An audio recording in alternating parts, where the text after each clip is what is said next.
Testing, testing. Alright. Alright.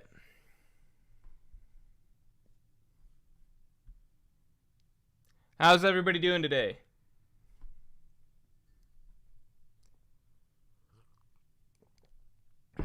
GC Geek Army with a great point. You're always on time if everyone expects you to be late. I would agree with that. I would also point out I'm less than 10 minutes late. Less than 10 minutes. Because the stream was scheduled for 7:45 EST. 7:45 EST. Less than 9 minutes. I think that's pretty good. In my opinion.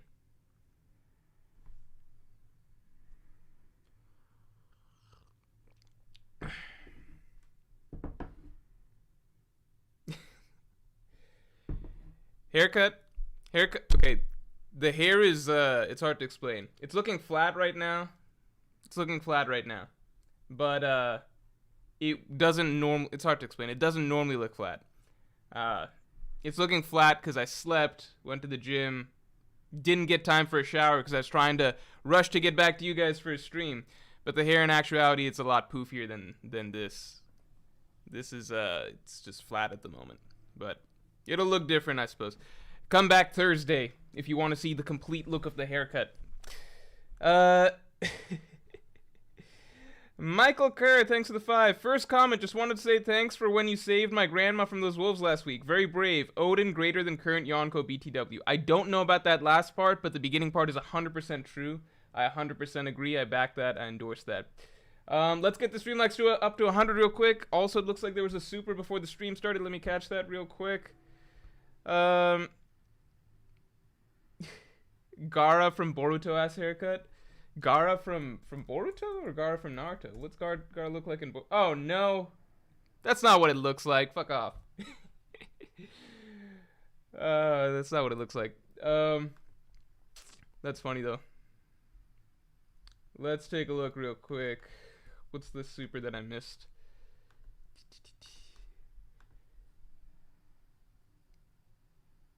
D La Joy Boy. Thanks for the 5. Sorry Morj was late. My mom and I were stuck in our car during a bad snowstorm, and he pushed us out of it. Morj's hair was real weird, though. That's funny. For those of you who don't know, that's a JoJo's Part 4 reference. Bunfagum, thanks a lot. Hey Morj, congrats on the recent YouTube success. I think I've been doing YouTube for a while, but I appreciate it. The channel has been doing very well recently, but that is also because One Piece is doing really well recently. Don't look at the hair right now. Don't look at the hair. The hair, this is not... who's seen It's Always Sunny? You know when Dennis from It's Always Sunny is like, this doesn't represent me? Yeah, that's how I feel about the hair right now. This doesn't represent me. This doesn't represent me. Leave me alone.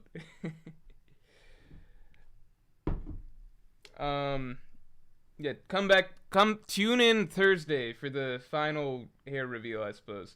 Timothy McQueen, thanks for the 20. Hi, Morj. I just wanted you to know that I saw you at ShopRite earlier this week. Okay, you asked me who I voted for after I said, Mihawk, you punched me in the face and skedaddled. I just wish you stayed a little longer. Oh, yeah, who got a chance to vote in the little quiz that I did? The quiz was a joke. Some people didn't realize it was a joke. Mostly I just wanted to test out the quiz function because I'd seen other YouTube channels doing the quiz function. So I was like, I want to test out the quiz function. So I just did like a throwaway quiz. I was like, I could take some time to think of an interesting quiz, but let's just do a simple quiz. Let's get the stream likes up to 100 real quick.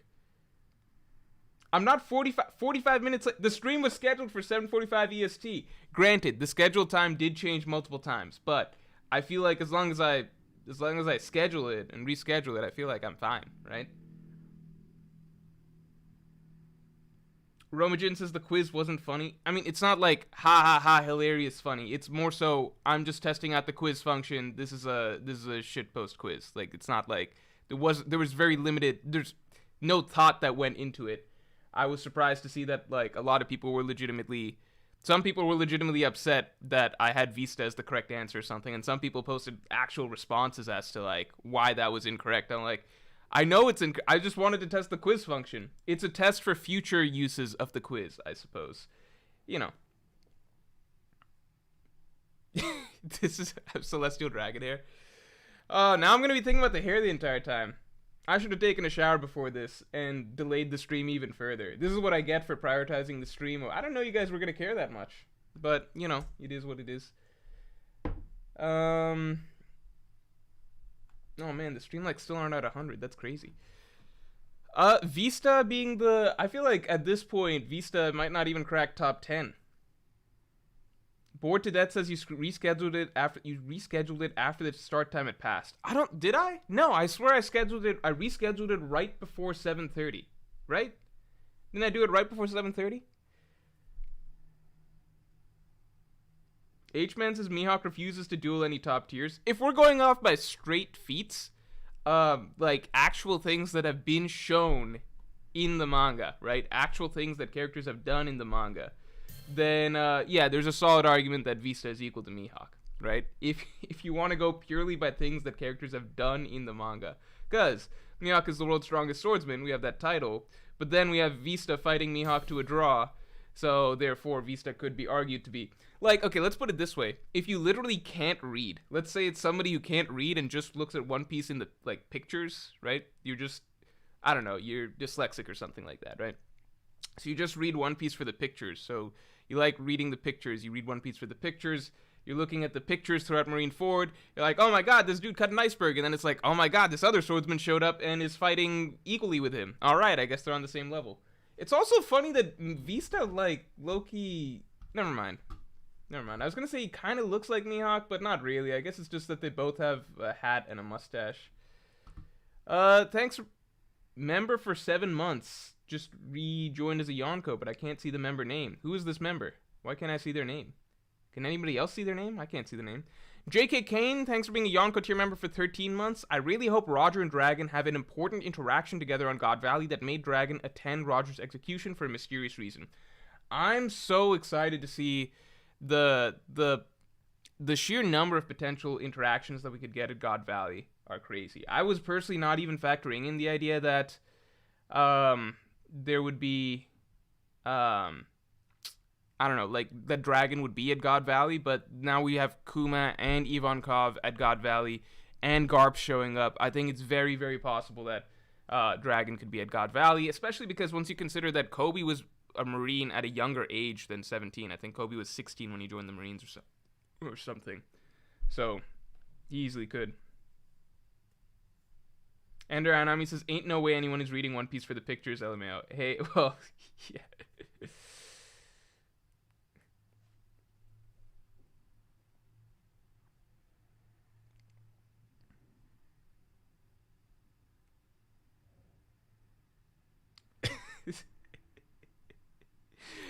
Stop talking about the hair.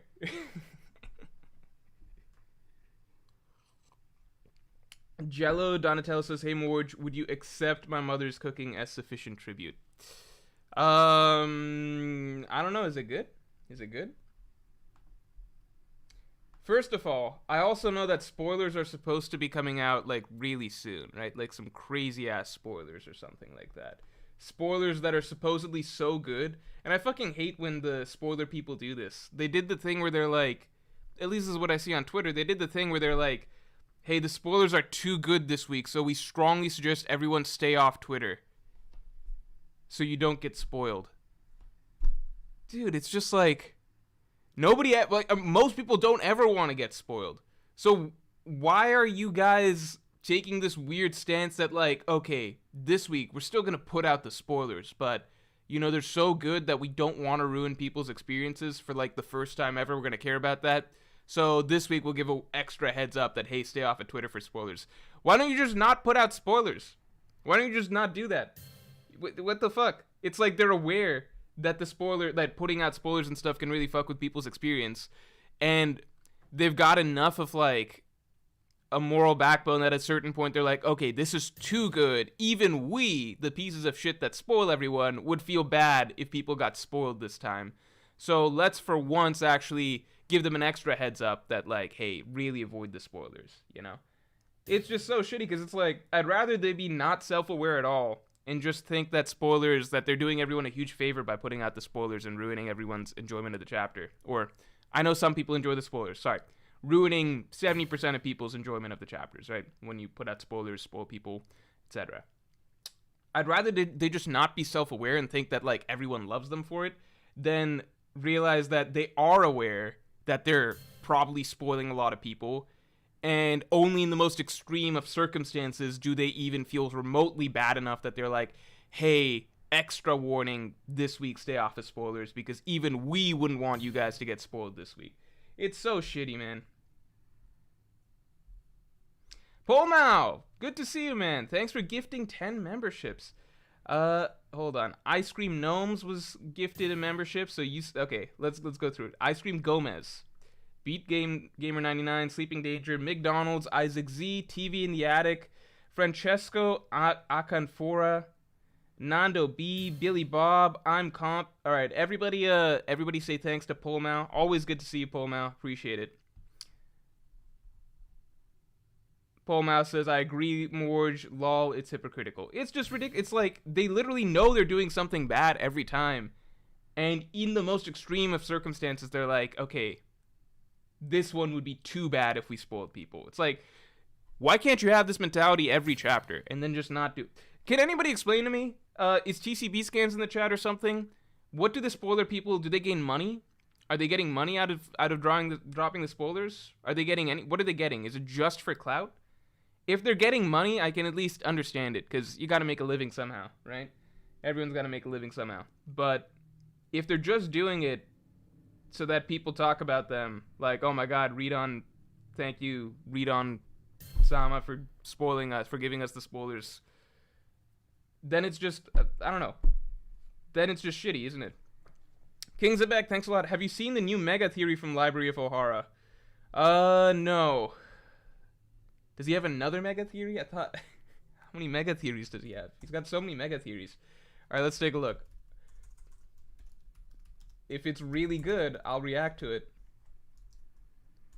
Wait, no, you guys got mad at my last reaction. Or not mad, but you guys had a lot of things to say about... You were like, I'm not doing the reaction right the last time I did a reaction. And I'm like, what the... a reaction to one of those theories. I'm like, what the fuck? This is what my reaction is. I can't... There's no doing it right or not. Mark Hogan, thanks a lot. Might be wrong, but I doubt we see Dragon at God Valley. When Eva learned Luffy was Dragon's son, we got a flashback that showed that Eva knew basically nothing of Dragon's past. I would doubt that they met so long ago, but who knows? Oh, that's an interesting point. But Dragon might have just been a cryptic motherfucker even from back then. Like, Luffy's known Zoro for a long time, but I don't think Luffy knows much of anything about Zoro's past. And, you know, Luffy met Zoro when... Zoro was basically roughly like 18, 19, same age as roughly what Dragon's gonna be when he meets Ivankov, you know what I mean? In fact, I think the Strats know very little about each other's pasts to a degree. You know, like some of them have heard each other's backstories, but, you know, Luffy doesn't really know much of Zoro's past or Nami's past or anything. I mean, Luffy knows the gist of Nami's past, but I think Luffy really doesn't know shit about Zoro's past. Mr. NK, sorry I'm late, Morj. Fuck spoilers for real, for real. Are they out? For real, if they're out, somebody's got to give everybody in chat, like, a heads up. And then just mods be super on it or something. Grizzly Adams, thanks for the 5. Could Brook be from God Valley? The Rumbar Pirates have a cowboy vibe, and God Valley is Wild West themed. Not sure what the story implications would be, though. If Brook's from God Valley, that'd be fucking insane. That'd be hilarious. I don't know if Brook being from God Valley is... I don't know. I don't know about that. I don't know if I could get behind that, personally. Like, because Brook, he even talked about Roger, and he was like, oh, there was some rookie like that way back when. But he would have known, Roger would have been the dude at God Valley. I don't think Brook could have missed him. I understand Path says it's because some people still want to read them. I understand some people still want to read them. And yes, you can mute words on Twitter, but I've found that I've gotten spoiled even without, like, even with the muting things on Twitter.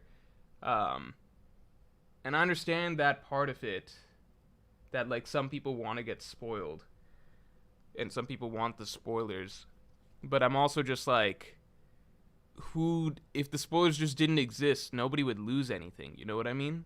Like, we would all just it's a thing where it's like, because they exist, people want them, right? And for the people that are dishing out the spoilers, as far as I know, they're not getting any monetary gain.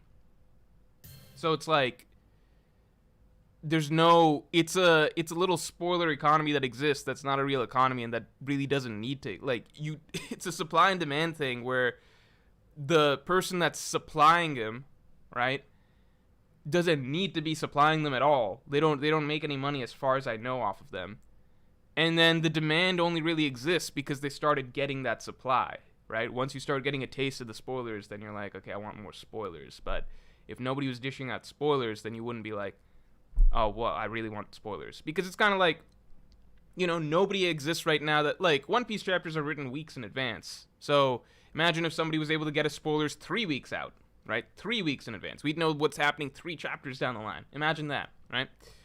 If somebody was able to supply that, then right away a demand for that would pop up. People would start wanting to know what's going to happen 3 chapters down the line. There's going to be some subset of the population that really wants that, right? But because none of that actually, like, nobody's actually doing that, nobody's offering spoilers 3 chapters in advance, none of us are like fiending for, jonesing for some spoilers that are 3 weeks out in advance. You get what I'm saying?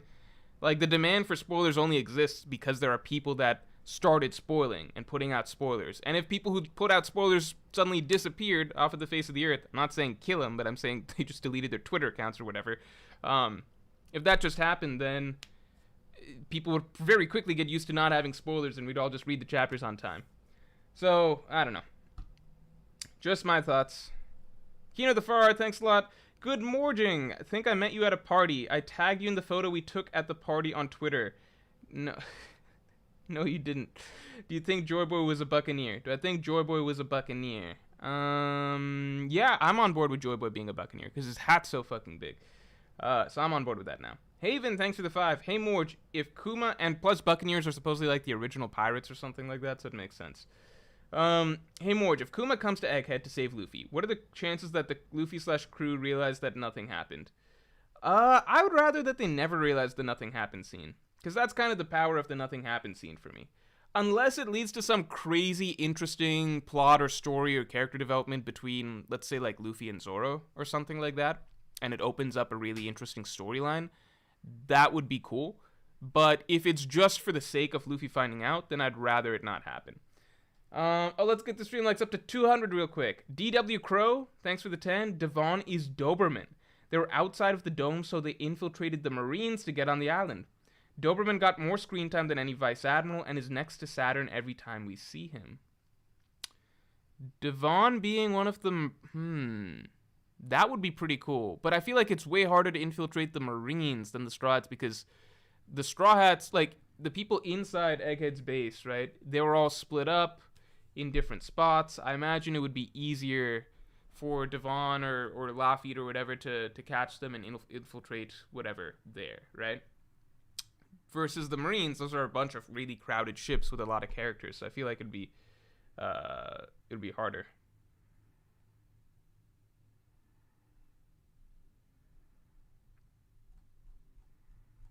But it would be a better twist, because it would be a character that we couldn't expect at all.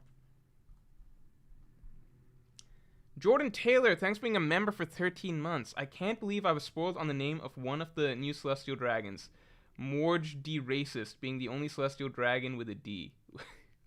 Thanks for being a Yonko for 13 months, even if I don't fully understand what you just said.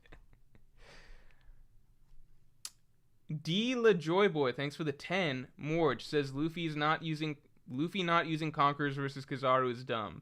Toei says screw it. Have Luffy and Zoro use Conquerors while eating and drinking. Oh, I did see the little clip going around on Twitter of Zoro using Ashura. I thought that's funny. I thought that's a funny clip. Cloaksies, thanks for the 10. Some, like me, love spoilers. There's nothing wrong with loving spoilers. I do think that the whole culture that comes out of it, which is, like, it's the people that don't want the spoilers being forced to be inundated with spoilers because of the people that like spoilers and those that supply spoilers. Bigger number than you think love it. No, I know that a good amount of people like it. There's no way to get spoilers to those that want without it leaking to others. I think it's nice to give an extra heads up for important chapters.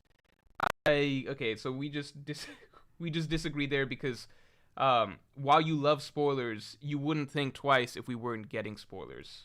Like if the spoiler culture didn't exist in the first place, right? You wouldn't then be needing spoilers. It's a thing that because it exists, now you're like, okay, well, I need this and I really want it. But if spoiler, like, it's the same example I gave. Like, none of us feel the need to see spoilers for chapters that are three chapters out.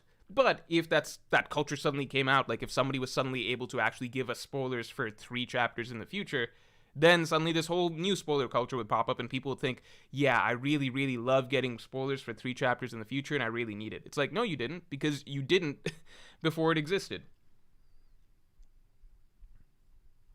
So bottom line, it's like, yeah, if spoilers, if the culture just didn't exist, basically if the supply didn't exist, that would be much better for everyone, because the people who do enjoy spoilers, very quickly you would adjust to not having spoilers and you would just enjoy the chapter. There would be basically no difference for your quality of life. Whereas for everybody else who doesn't enjoy spoilers, things would be infinitely better. I don't think it's nice that they give a heads up for when something is extra big, because to me that represents the fact that that reflects the fact that this means they are aware that they're screwing over a lot of people every time they drop spoilers, but they just don't care. And they just happen to have some sort of a line even for themselves as to how far they would go to ruin other people's experiences. You know? Where even they can recognize, okay, we'd feel bad if we ruined this one. Mr. NK, thanks a lot. Also, RIP mods who have to read spoilers to mute them. Oh, is there an issue with the stream right now? Let me see real quick. Is there a stream issue going on? How's the stream quality? Alright. Because it's seeming like it's a little choppy for me. I don't know. Pop, thanks for being a Yonko tier member for 2 months. Hi, Dad. You might have answered this before, but what's your favorite anime/manga besides One Piece? That's really difficult, because honestly, that changes frequently, and I don't confidently have another one right now. Because the other ones that I kind of cycled through being my favorites are like Chainsaw Man, which I'm not loving at the moment, although I think some really interesting plot developments have come up recently. I still think that there's some stuff happening right now with Chainsaw Man. The general change in kind of writing style and pace that I feel like happened in the last 15 or so chapters, I don't like. So Chainsaw Man's kind of hit or miss for me right now. Hunter x Hunter, I really enjoy that series, but then at the same time, I think while I love the boat arc overall, the current little segment we're at in the boat arc, I think is not that strong, and I also think that there's certain things that have been, there's certain new developments that are rather disappointing in Hunter x Hunter, plus it's on hiatus, so I'm kind of lukewarm on Hunter x Hunter. Berserk, I just stopped enjoying as soon as the author shift happened, and I was already kind of not loving Berserk prior to the author shift. Like, I wasn't loving the most recent arc, and in general, like, Berserk was still great overall, but like a lot of the recent changes in story, writing, character stuff, I wasn't enjoying, and then the new author tanked it for me. JoJo's, part 8 was a little bit disappointing by the end, although I still really enjoyed some aspects of it quite a bit. So I'm not super hot on part 9 just yet. I'm kind of letting that sit. Vinland Saga fell off for me for after chapter 100. So yeah, I don't confidently have another favorite series, to be honest. Maybe it's Kagurabachi. Just got to get more into it. I'm only 1 chapter in. Who knows what kind of gems it holds inside. Peter Falk, thanks for being a Yonko tier member for 4 months. Kuma may have tied Zoro's vitality to Luffy. I've been thinking it's suspect that he and Luffy were both on death's door and woke up simultaneously. I think that's a bit of a reach. I don't think we would go as far as that. Because there's plenty of other moments where, like, Luffy's in bad shape, but Zoro's not, etc.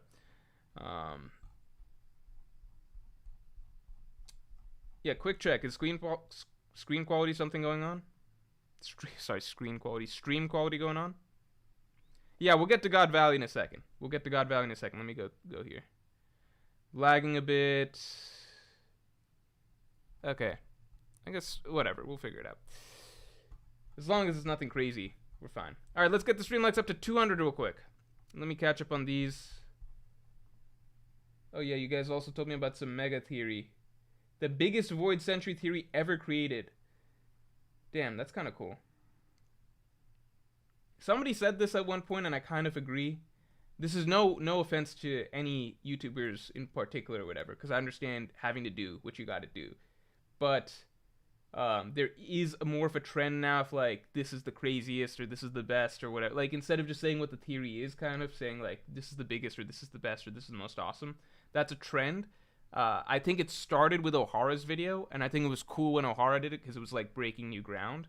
And that kind of like caught on a bit too much, where now I see like too much going on with it. But I understand why people have to do it, because it's like Hidden Island put out like an amazing theory, still my favorite One Piece theory that I've seen in like a long time, about like the music of Marie and stuff like that, and Imu.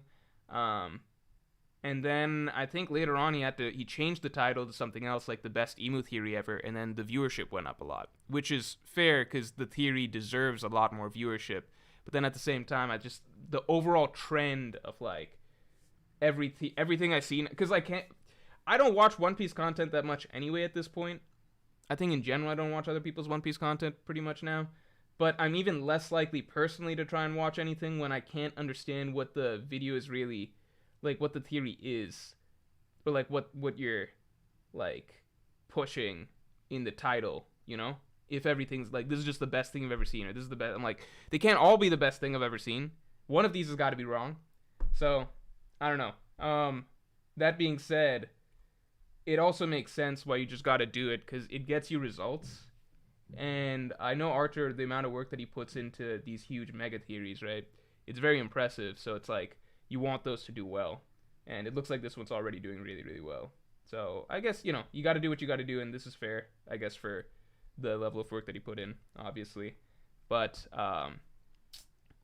maybe you guys watch it at some point. Let me know how it is. If you guys like it a lot, then maybe I'll do a reaction to it. Because even if you don't like how I do reactions to theories, it's still it's still something I'm like, I want to try my hand at again, because I'm like, I feel like my reactions are perfectly fine. But obviously I'm biased. All right, let me catch up on supers real quick, then we go through God Valley matchups. Talked about this, talked about this, talked about this. Michael Kerr says Brooke was already in the Florian before God Valley. Okay, so that's kind of wrapped. Yeah, I didn't know off the top. I mean, it makes sense. Brooke is 90 years old. God Valley's only 40 years back. I think, yeah, that makes sense, right? I might be a little bit off. I don't remember the exact age that Brooke, went to whatever, Florian Triangle shit. Will says Scanlations are spoilers for the official release. Scanlations are spoilers for the official release. No, because the scans are better than the official release in most ways.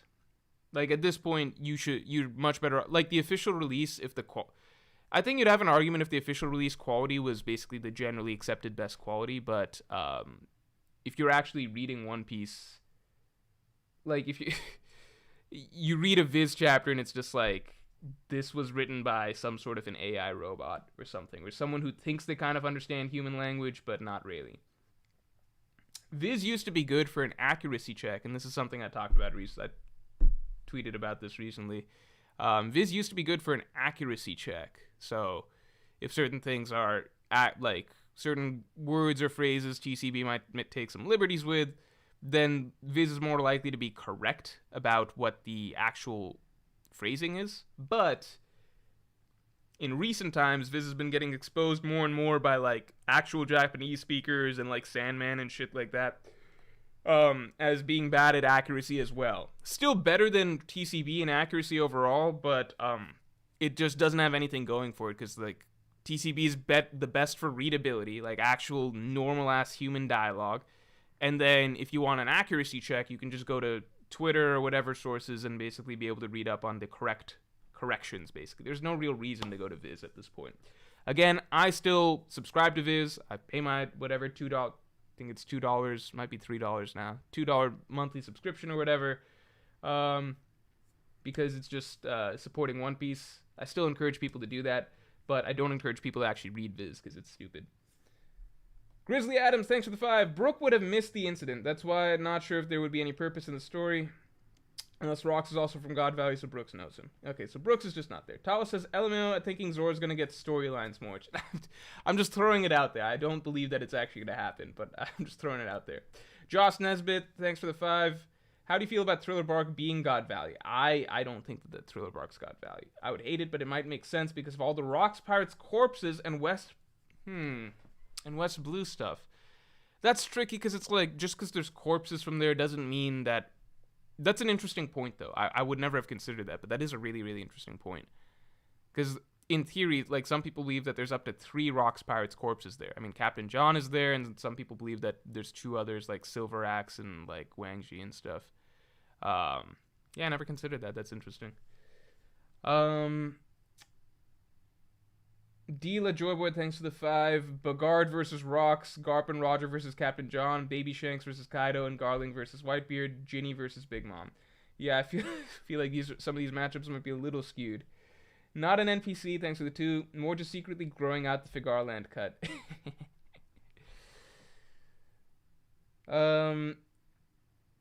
Toji's, thanks for the 10. I disagree with your whole, if it didn't exist, there wouldn't be any want for it. Let me rephrase. There wouldn't be any expectation for it. Like, yeah, if I could hypothetically get everyone... Well, there's a lot of things that, like, if you knew that you could get it, you would want it. Or, like, you subconsciously want it even if you don't, like actively...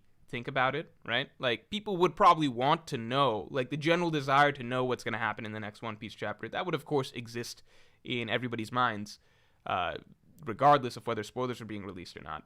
But the expectation that you'd be able to read a text summary of it before the chapter comes out, that's something that only exists because there are people that put out the text summaries before the chapter comes out, right?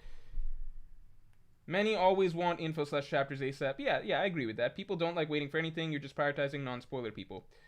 You don't get what I'm saying. Like, obviously people want stuff, right? Like, if there's a movie that you want to see come out soon, like, you would want that movie to come out faster. People always want things faster, right? But the expectation that you would be getting these weekly breakdowns of what's going to happen in the chapter, that wouldn't be in your head. You wouldn't be like, there wouldn't be this hole in your psyche of like, oh man, I'm like fucking itching for my spoiler fix or whatever. It's like, no, you'd be itching for the next One Piece chapter to come out, but not necessarily for like, I need my text summary of what's going to happen in the next One Piece chapter. I'm going to fucking flip, because like, that just wouldn't be a thing. You wouldn't have that expectation built in. There's no assumption that you're going to be getting that, therefore you wouldn't want it. So again, want is the wrong word, therefore you wouldn't expect it. My mistake.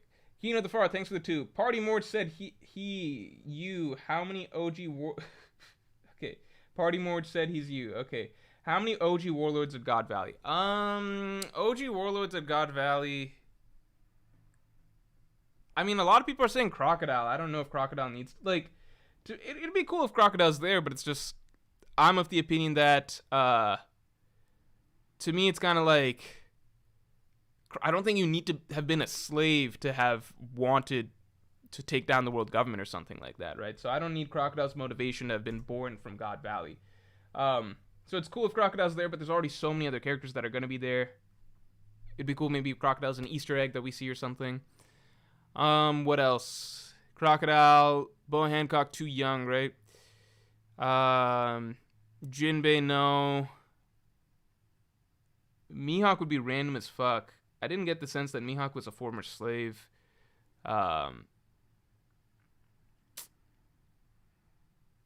Yeah. I feel like it might just be Kuma. I'm going to say just Kuma, and then, anybody else we get pleasantly surprised. Zuhandanite says, Morj, read Under Ninja. I've never heard of that in my life. Never, ever heard of that. If somebody else suggests it, I'll look into it. Normally need multiple people to push something for me to try it.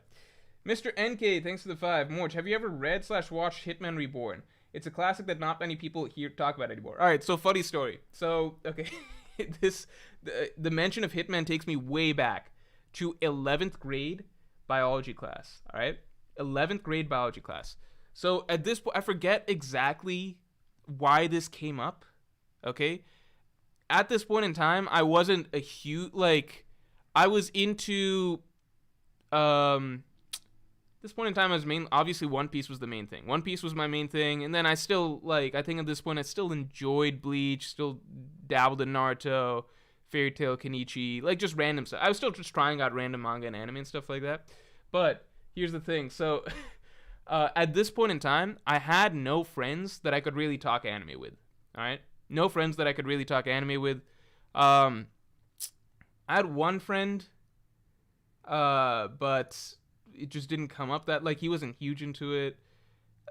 It was just not common, all right? Especially in my general circle of friends and like in just general school society, just didn't talk about anime, okay? So it was biology class, and I remember for whatever reason, like I was just explaining to people around me One Piece because they were talking about Avatar: The Last Airbender. So I was explaining to people around me like One Piece. So I'm like, if you guys like that, there's series of anime, like it's One Piece. I know it's an anime, but it's really good, and they weren't believing me. I'm like, whatever. All right. Then the girl who was sitting next to me turned out to be a weeb. All right. So all of a sudden, like, she's like, "Oh, you like One Piece," and then she goes into talking about anime and stuff. Like, this was a shock to me because it's really weird for me at that point in time to run into somebody like who really, really liked anime, manga, etc. Right. So then she just goes off talking about like, "Oh my god, like, have you tried this? Have you tried this? Have you tried this?" She's going into all sorts of obscure ass shit, and I'm like, well, my favorite is just like One Piece is my favorite. That's what I really love, etc. And then she just shits on One Piece. She was like, yeah, One Piece is okay, but Hitman Reborn is like way better than One Piece. I'm like, what? Oh, she's like, it's like Katekyo Hitman, right? That's what she like. It was something Hitman. Yeah, Katekyo Hitman Reborn. She just started talking about that.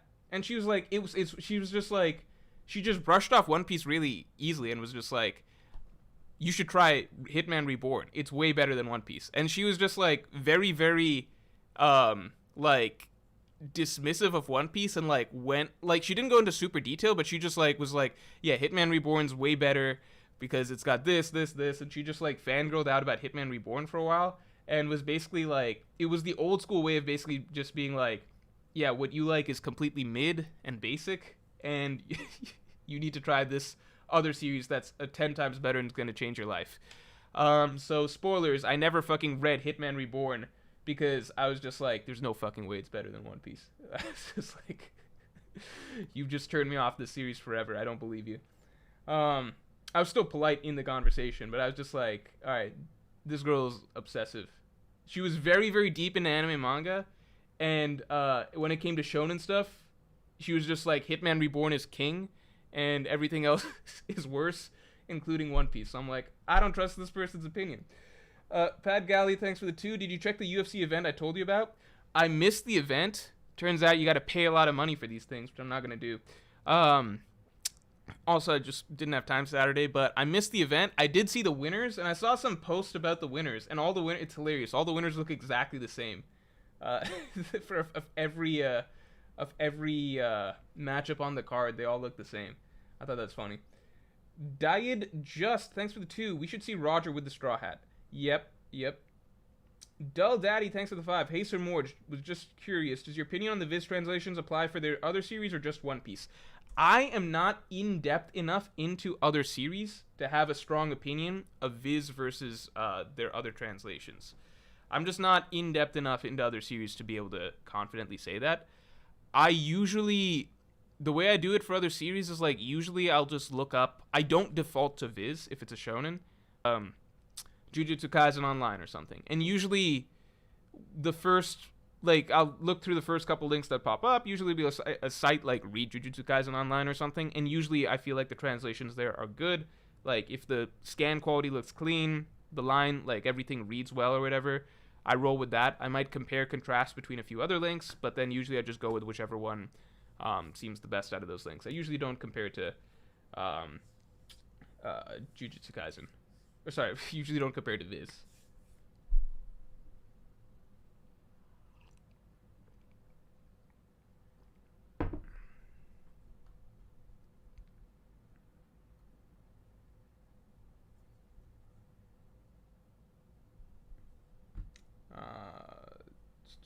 Let's get the stream likes up to 300 real quick. All right, we're gonna start doing the God Valley matchup breakdown shortly. Give me 1 second. We just got a few more to get through.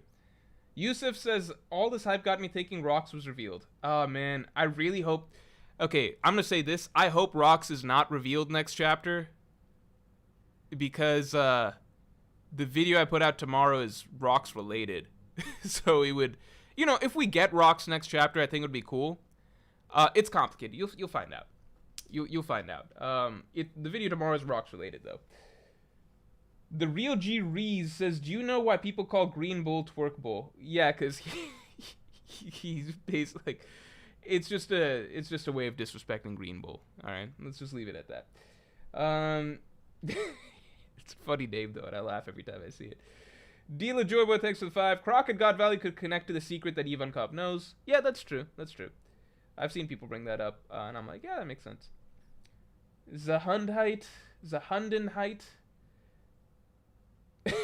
It says brackets different guy's voice. Yeah, read Under Ninja, don't watch the anime. It has an anime? Okay, I'm at least gonna look this up. Under Ninja.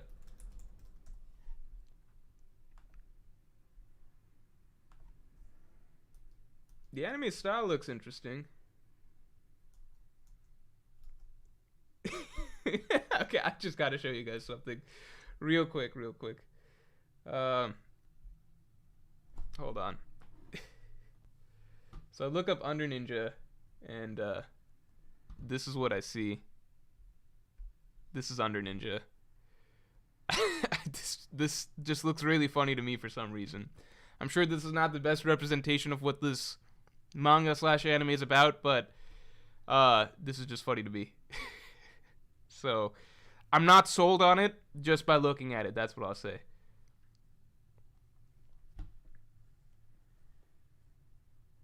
Crunchy Troll with a great question that might sidetrack me for the next 6 or 7 minutes. I'll try and keep it to less than that, maybe 2 minutes. 30 seconds. Let's try and shoot for 30 seconds.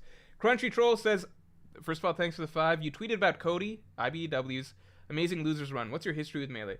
Melee is my favorite video game. It is my favorite video game personally. It's because like growing up, I didn't have... I think I've explained this many times before, but like I didn't really have consoles. My mom bought me a GameCube when I was in 4th grade because I won like a school writing thing. So she bought me a GameCube for that, and Melee was the game that I played with my friends. And then eventually Brawl came out. I would always go over to their houses and play Brawl, and that was like the game that we played in my neighborhood. We played Super Smash Bros. Brawl in my neighborhood from like 7th grade to fucking high school graduation. All right, that was just when we hung out, we would just play the same game. We didn't pick up a different game, we just played Brawl. All right, so I always really liked Smash. And then once I got to college, because in college it's just cool to play retro games again, then people pulled out Melee. So like people on my floor, like my group of friends, we would play Melee for 4 years. I would just play Melee casually with my friends.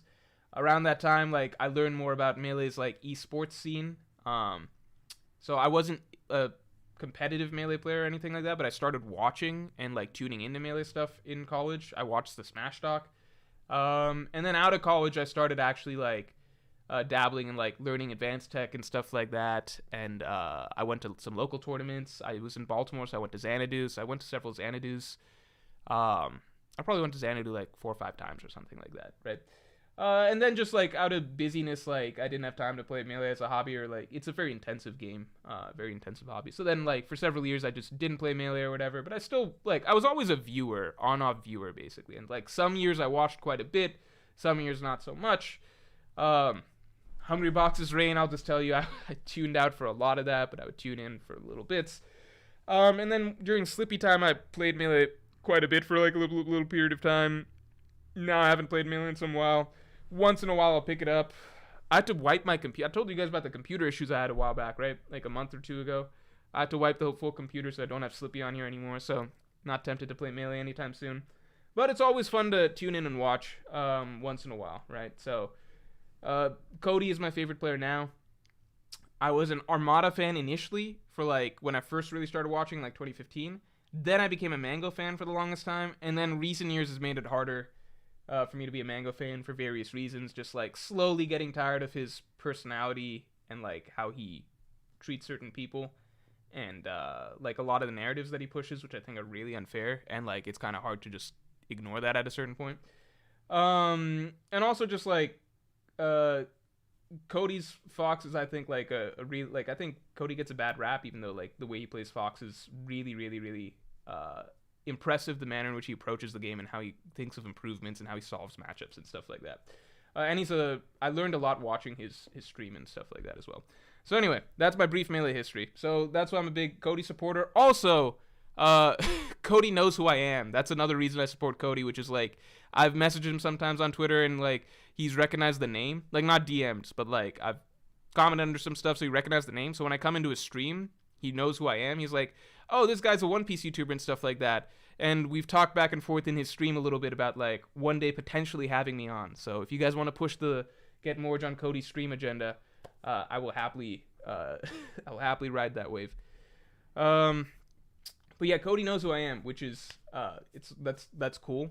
I'm a sub to Cody at this point, so I'm just a Cody fan because he's offered to have me on his stream at some point. So I'm like, all right, you're my favorite player. He was already my favorite player, but then after that, I'm like, all right, now you have my undying support. Blaze, thanks for being a Yonko tier member for 6 months. Your spoilers take on ruining the weekly experience is true, but it's also ruined by leakers only doing hints and not full summaries like in every other manga. I don't know what the full system is, all right? I just don't like the leakers. The spoiler people who enjoy spoilers, I don't blame them at all. I do blame the people who let it spill over to others, right? Because that's just that's just a shitty thing to do. I myself spoiled people, as you remember, on some Jujutsu Kaisen stuff recently. That was shitty as well. In general, like sometimes there's just mistakes you make, etc. But like it's ultimately, I understand people who like spoilers. I wish people were better at keeping spoilers in. Everybody's guilty of that at some point. Again, maybe like reality is like I spoiled a lot of you guys. My mistake as well. But the people who make it like their job, pretty much unpaid job, to put out spoilers and keep this whole system flowing of just people being inundated with spoilers and people who don't want to be spoiled getting spoiled due to just the widespread proliferation of spoilers by these leakers. I don't like the leakers.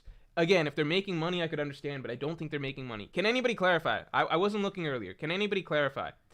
What do you call? Can anybody clarify if the spoiler people make money off of this? Does anybody know? TV in the Attic says Cody, formerly known as IBDW, he's a professional Melee player. If I ever get to talk to Cody on stream or outside of stream or something like that, I need to talk to him about his branding, because Cody Schwab is not a good. It's not going to work for him. He needs to change. Like, IBDW is bad. Cody Schwab is not the answer. He needs a name that people would actually buy merchandise for. I want to talk to him about this and just give him my 2 cents on that, even though he likely won't listen at all because I'm not in the Smash scene. But it's actually, nobody's going to buy merch from a dude called Cody Schwab. He needs to understand that. And sponsors are interested in that sort of thing. So, I don't know. They make money off of Twitter. Twitter money, is Twitter money real money? How much money do you make off? They were doing this before you could make money off of Twitter, though, right? Twitter money's a recent thing. Isn't that in like the last few months Elon rolled that out? They've been doing this for years. For like 4 years.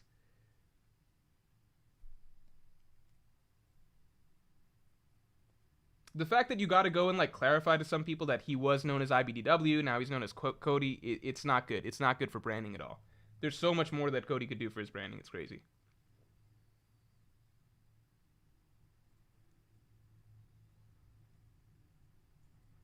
They're monetized spoiler YouTubers.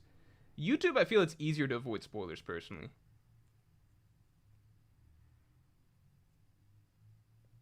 Yusuf says Twitter money is also pennies compared to YouTube and Twitch. That's why I was like, is Twitter money even like real money? Like, I feel like you have to have tweets that get like millions of like, or like not millions, but like 100K likes or something like that to really be making business or anything like that out of it, you know? Jaren's Rambo says, Morj, what do you know about Twitter money? I just know that you don't make a lot of money off of it. The blue check, because I looked into it, because I considered, once I found out you could make money off of Twitter, I was like, I will pay the subscription if it's a new source of income. But then I read up on it, and like, you need to be a big account for it to be anything meaningful.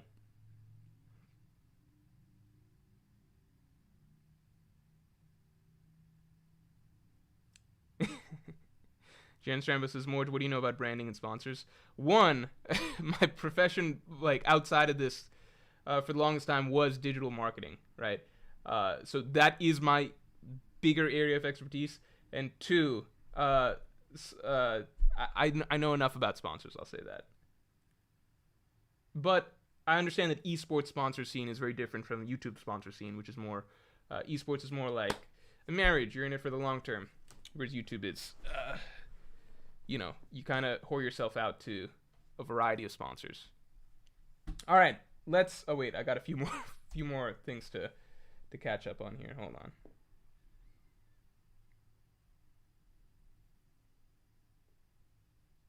Titanium Dragon, thanks for the 5. Hitman Reborn is for anime fans who don't want to watch the popular shonen. Ice had this exact experience with someone liking Hitman Reborn. Ice? Who's Ice?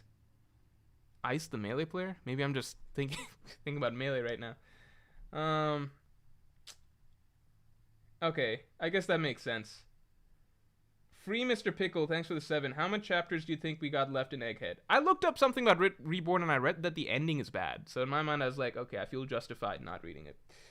How many chapters do I think we got left in Egghead? Now it's impossible to predict, because I think I need one more chapter of the flashback to understand, to get a gauge of like how far we're going to go in this flashback.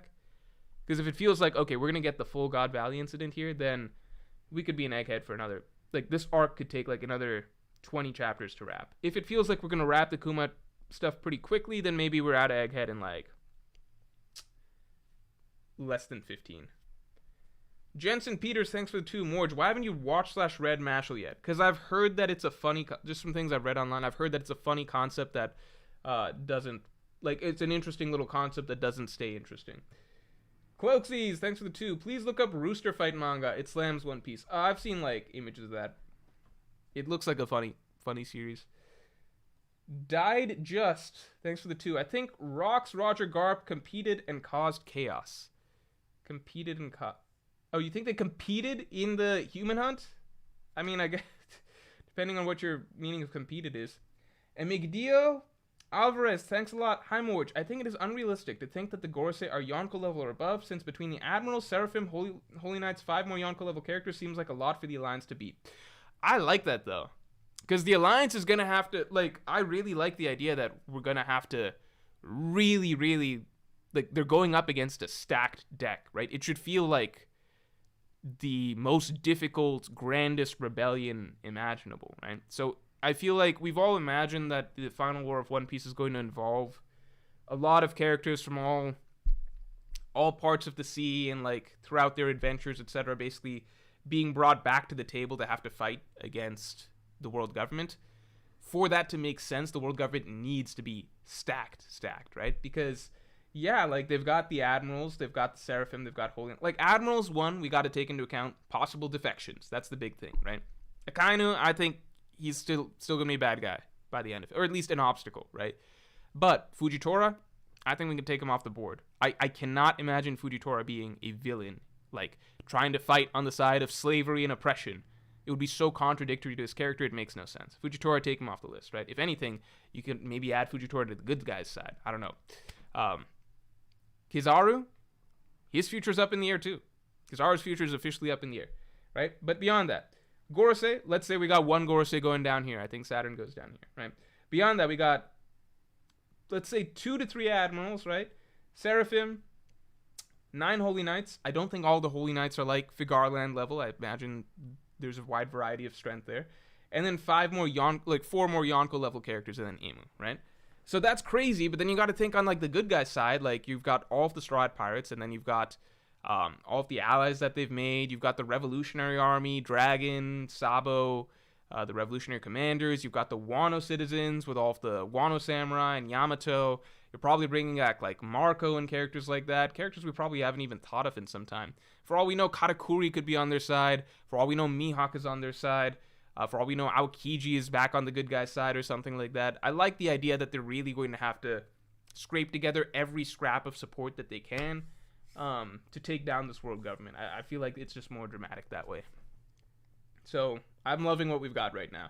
If they keep adding more crazy pieces to the world government side, then I'm kind of like, all right, now it's starting to get difficult. But you know, I think at the moment it's doable. It'll just be hard, and I think that's the best way it should be. Sean Easton, thanks for the 5. I was watching a World War I documentary, and it was mentioned that up until that point, countries could dish hits out but not take many punches.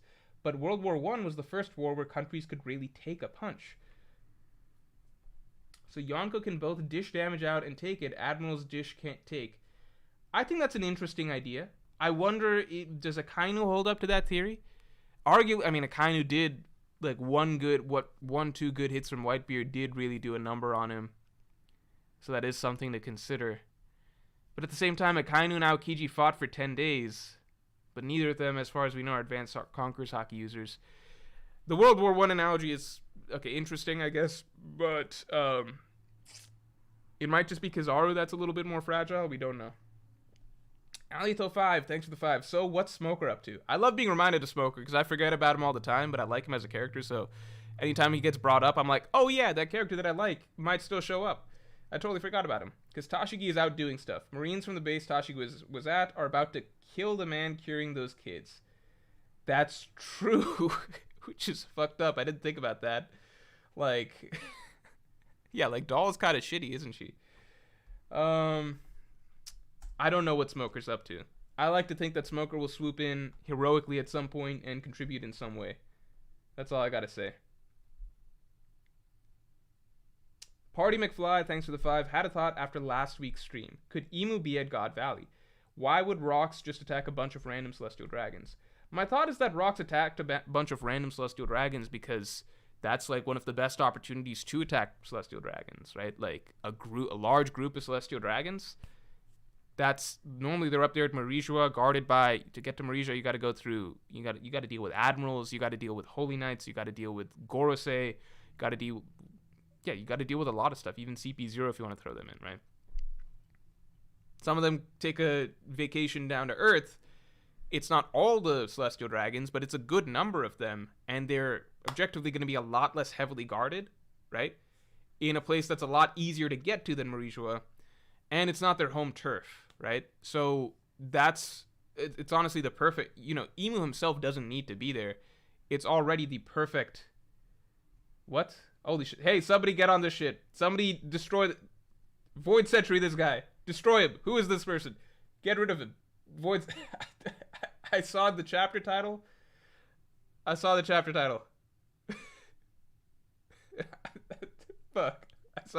title. I read the whole thing.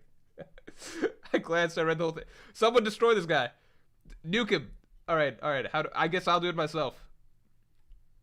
Man, I don't think I've ever done this. What do I do? Put user in timeout. Remove. Oh, that only removed one. How do I remove all these? Alright, put user in timeout. Alright, that'll do that. Okay, there we go. Alright, good stuff. Kino the Far cleaned up. I was able to delete one of his comments. Good shit, Kino the Far. Alright. Is it fake? Looks fake. Some people are saying fake. Some people are saying looks fake. Yeah, ban this guy. Ohara this man. I think it was fake, lol. Alright. Alright, let's get the stream likes up to 300 real quick. Thanks, Kino the Far. I think it was fake. I was just like looking over at chat, and I was like, okay, all these seem like there seems to be a similar uniformity to a lot of these messages. Wait, these are all the same message. Wait, if these are all the same message, that means that the message has got to be. And then I'm like, oh fuck, and I read the title, and I'm like, God, I already saw the title. And I'm like, okay, can't look. And then the tempted part of me was like, okay, one more sentence just to confirm it was what I thought it was. And then I saw the whole thing, and I'm like, oh fuck. All right, but we've concluded it's fake. Based on nothing, we've concluded it's fake. So Sleeping Danger, thanks. Will Marco be forced out of retirement again? I hope so. Marco's a good character to just pull out of retirement because he's a easy character. Like, this is a, it's hard to explain, but like he's a likable character. He's just a cool presence to have around. You know, he knows a lot of history, so he can drop little bits of exposition like he did with the Lunarians, things like that, and even the little Onigashima tidbit that he dropped. So he's good for that. He's like a avenue to history. He's a likable character. He's got a cool ability, and then also he's good for like scaling purposes because Marco's fought. What's interesting is I think a lot of people don't realize, but like Marco has probably gotten the most matchups against relevant characters out of anyone throughout the entire series. Like Oda used Marco, consciously or not. Marco has been very useful for that sort of thing, right? Like I don't know if that was a conscious decision by Oda, but Marco is a character that we have gotten to see against, in brief moments against pretty much every admiral, like Kizaru, Akainu, even Aokiji for like a moment. It was just a kick or whatever, but we got to see Marco interacting with every single admiral at Marineford. We got to see what happens when someone like Garp punches Marco, right? So like things can affect Marco with enough Conqueror's Haki and stuff, like we saw with Garp. We've seen Marco against Big Mom briefly. We've seen Marco against King and Queen, so against other commanders. We've seen Marco even like blocking Borobrets and stuff. Like Marco's a great little reference scale, kind of. Like he's just this walking shield that you can throw into so many contexts, and you get an idea of like what all he can do. And that makes it useful for any future sort of interaction or to establish any sort of opponent or anything like that. Marco even fought Blackbeard. That was off screen, so we don't know exactly how that interaction went down. But yeah, Marco's just he's low-key the most useful little power scaling tool that there is in all of One Piece, just because he's just talked to everybody at this point. He's been around the block at all of these major battles and everything like that. He just gets thrown into little positions. He's like, okay, Marco, go stall this guy for a second. All right, go deal with this shit for a second. Okay, go talk to Big Mom for a moment. All right, we need you against King and Queen for a minute. All right, save Nami's ass. He's just made to do all this stuff, so he's just a great little measuring stick to move around. So I hope we get to see more of Marco for a variety of reasons, right? Exposition / lore. He tells us stuff about like what Whitebeard's past islands was like. He tells us about Onigashima, little hints, Lunarian, stuff like that. He's a cool, likable character. Variety of reasons to really like Marco. And then also just the reference sort of scale thing of like, okay, we can gauge characters against Marco, helps establish certain things. All right, guys. We are going to start talking about these God Valley matchups, which is obviously the title of the stream. Even if it sometimes takes a little bit of time to get there, we do eventually get there. Alright, it is the Microsoft Paint time. Zoro beats Big Mom mid-diff. Ichi says, oh no, so now we are Marco scaling? I mean, I think it is interesting. Certain like takeaways that you could take from Marco. Like, there's only one. Marco so far has fought. He has been put up against Kaido, Big Mom, Kizaru, Akainu, King, Queen. He's been made to block attacks from all of them. Throughout the story, the only character we've visibly seen hurt Marco is Garp. So that is a little clue as to the importance of Haki very early on, right? Marco's important for that shit. He just is. And then Blackbeard off screen. Blackbeard defeated him off screen, so that helps us understand that, yeah, like, even Marco's regeneration, probably the Yami Yami no Mi, stuff like that matters. Alright. Let's see here.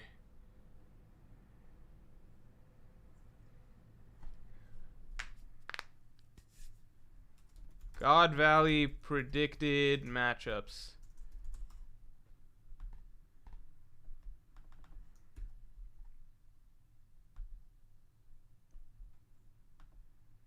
Oh, also, in case anybody was wondering, the background, which I promised would be different by this time around, had to be rescheduled to this Wednesday.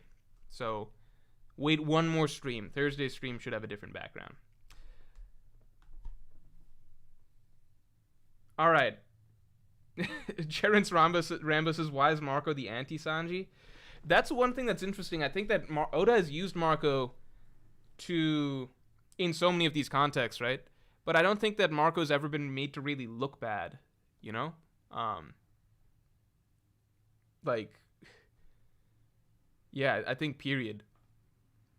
You could say that losing the Blackbeard, but that was off screen. But everything else with Marco, it's been very respectable. Like, he got dropped on Onigashima. Like, first thing he did when he showed up to Onigashima was, you know, divert the entire crew of Big Mom pirates, knocking them off the waterfall again. Not a big deal, but like that's a nice little start.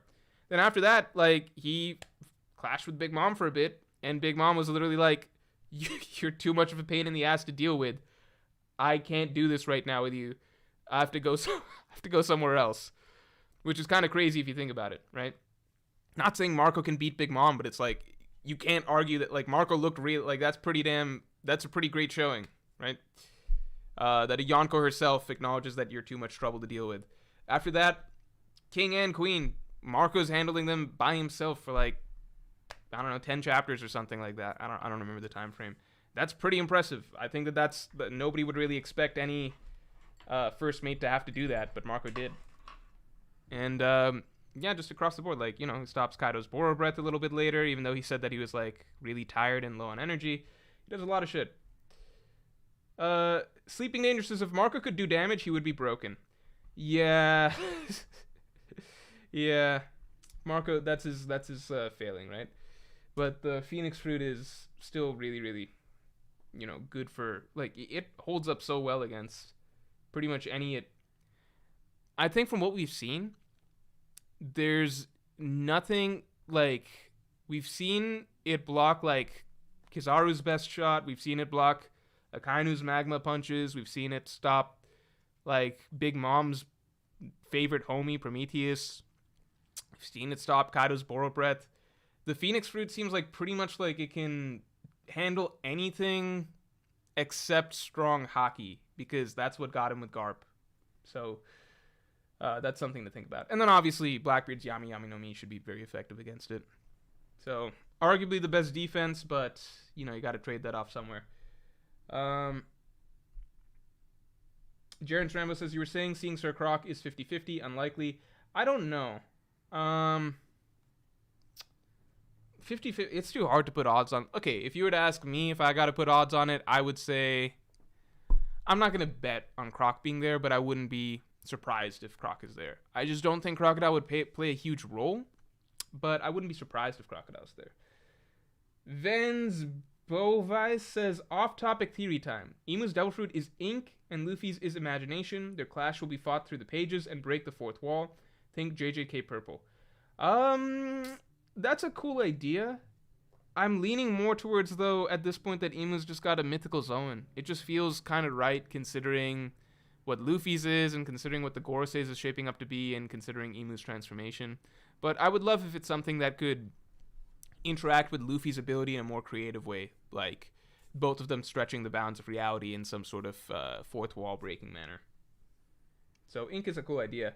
Shaw Zed, thanks for the 2. Emu is a red herring, final boss is Blackbeard. Let me do a quick poll, because we haven't checked on that in some time. What do people think these days? Is the final boss Emu or Blackbeard? I'm still leaning towards Emu, but I obviously like Blackbeard as a concept better. But I just think Emu's more likely at this point. Michael Kerr, thanks for the 2. Doesn't Marco make King bleed in 1006? Okay, if we gotta go through, I don't want to get into a whole King Marco thing, whatever, but I'm curious. I'm just gonna check. Let's just check to check. Why not? Why not? This suspicious bleeding of King or whatever.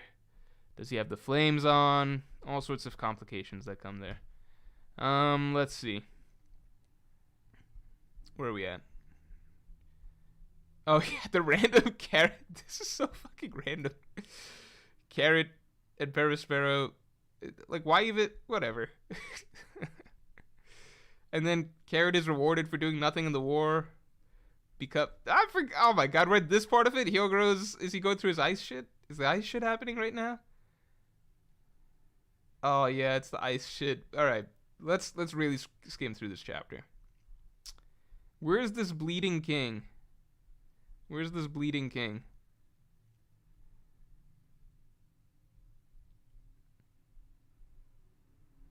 I don't see King bleeding. Oh wait, is he bleeding? Is this blood? Does anyone want to confirm? Is this blood? Is this the bleeding king? Can someone confirm? Uh,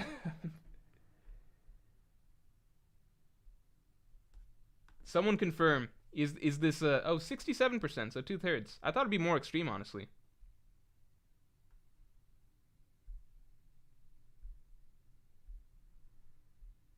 Anybody want to confirm? Blackbeard would be cooler. He's a more unique villain.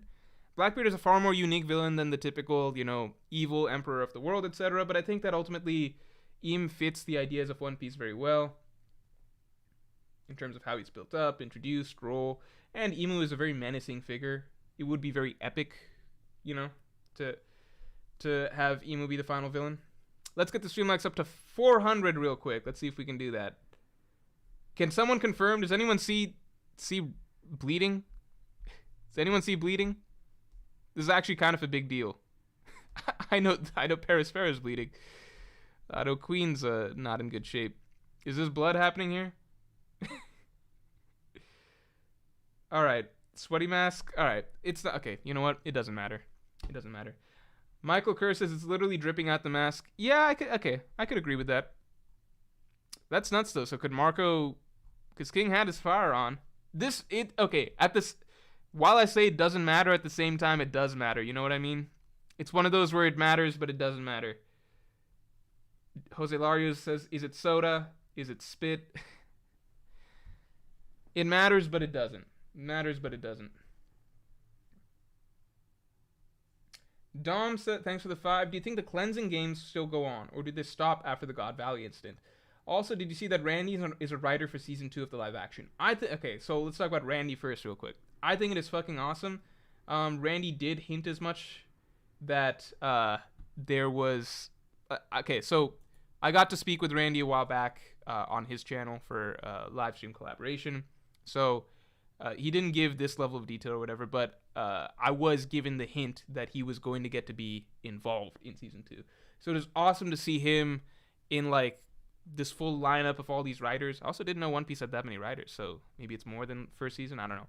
But it's awesome to see him in that huge lineup of writers, and obviously he's got the best, I assume the best following out of most of them outside of the showrunner itself. So that's got to feel really cool that, like, you know, he's gonna have like a really big voice in that room, I assume, because you know, there's like everybody knows that this guy's gonna really, really know his One Piece period. I assume better than pretty much anybody there, just because like that was his career prior to getting to write for One Piece. So I think that is so cool. Randy obviously very established as a writer and etc. In Hollywood as is, so getting to work on probably what I assume is like a dream project of his, you know, that's got to feel fucking amazing. So that's awesome. And I think the biggest thing that I think is really cool about this is that it's kind of like a karma thing, because Randy kind of got shortchanged initially because the One Piece live action comes out and all YouTubers, content creators are talking about the One Piece live action. Randy can't for a period of time because the writer's strike, right? And one of the things with the writer's strike, due to their collaboration with the Screen Actors Guild, is like, we're saying we're not going to talk about any Hollywood production or anything like that, right? That's part of it. We're just going to not promote anything, not talk about anything. So Randy, who probably had a tremendous amount to say about it, really couldn't capitalize because everybody's talking about the live action, all these content creators talking about the live action. Randy can't even talk about it. I know some people were getting pissed off at him that, like, why aren't you, answering questions in your stream about this? Why aren't you putting out videos or whatever? Like, some people didn't even believe that he had, like, that he wasn't allowed to or whatever. So he kind of had to go through a rough patch there. But it pays off because, you probably take that any day with getting the upside or the reward, I guess, of then getting to actually work in the writer's room for the season 2 of the live action. So I think that was like just a really good a karma sort of arc that he got to go through there. So, I think that's fucking awesome for him. The other part, do I think the cleansing games still go on, or did they stop after the God Valley incident? I personally think that the cleansing games stopped because I think, I feel like they just would have, because we haven't heard of stuff like that since then. Obviously, lots of things in One Piece get put under wraps by the world government, but oh my god, I just saw some more stuff. But it is what it is. Randy Troy is another One Piece YouTuber, for those of you who don't know. Who's now a writer for the One Piece live action season 2. That's the important part. But he's already pretty entrenched in that world of screenwriting, acting, etc. So he's gonna do a good job. Then, yeah, I feel like with the cleansing games, I just feel like we would have heard something about it, right? Or there would have been some commotion about it or something like that since then.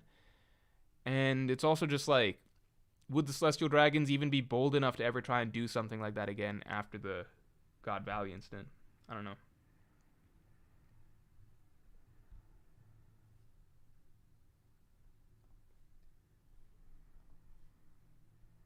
TV in the Attic says he was fighting the good fight. Anyone who's mad at him is dumb for real. I just think it's cool, like, when you stick to, like, when you tough it out in some way and, like, go through a rough patch and then, your commitment to that pays off in a really big way, because it feels very earned. Sleeping Danger says, if Marco could do damage, he'd be... Yeah, we covered this. All right. I think I'm caught up on supers here. We got to get back to this. Jarence Rambo says, who else shows up? Lucci, Gecko, would really should show up. Okay, really should be at God Valley, right? He was part of Roger's crew from the start, unless Roger told him to stay home for some reason. I'm just gonna say, okay, first, people who we think are gonna be there. Who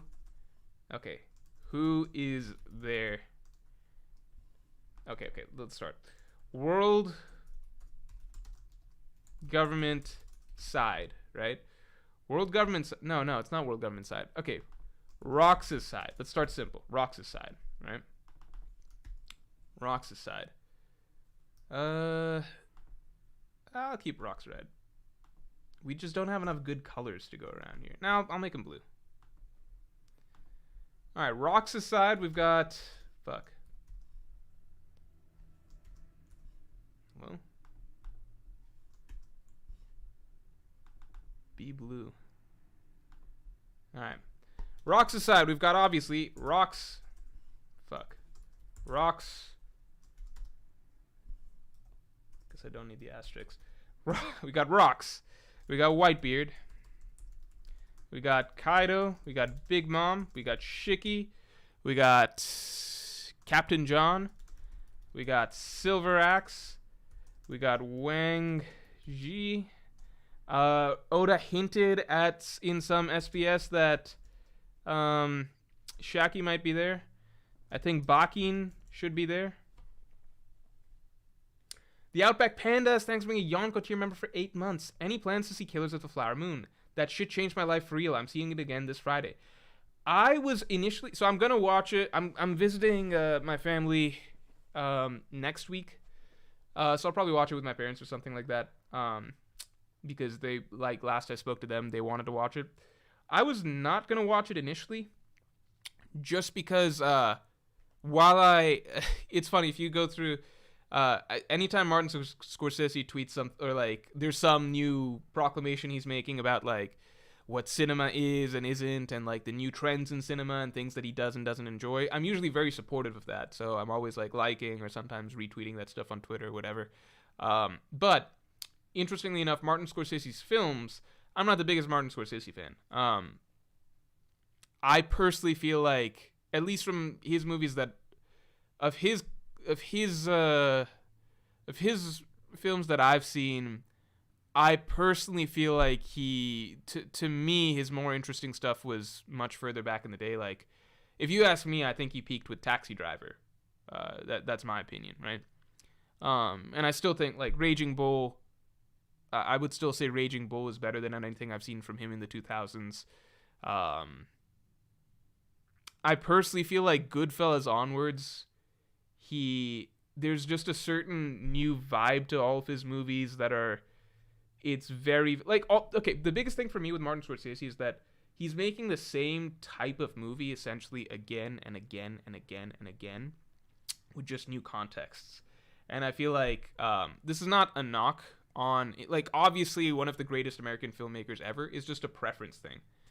It's just a preference thing. I feel like creatively what he was doing with that in terms of direction was stronger in a lot of his earlier films than what I see nowadays, which I think relies a lot more on kind of,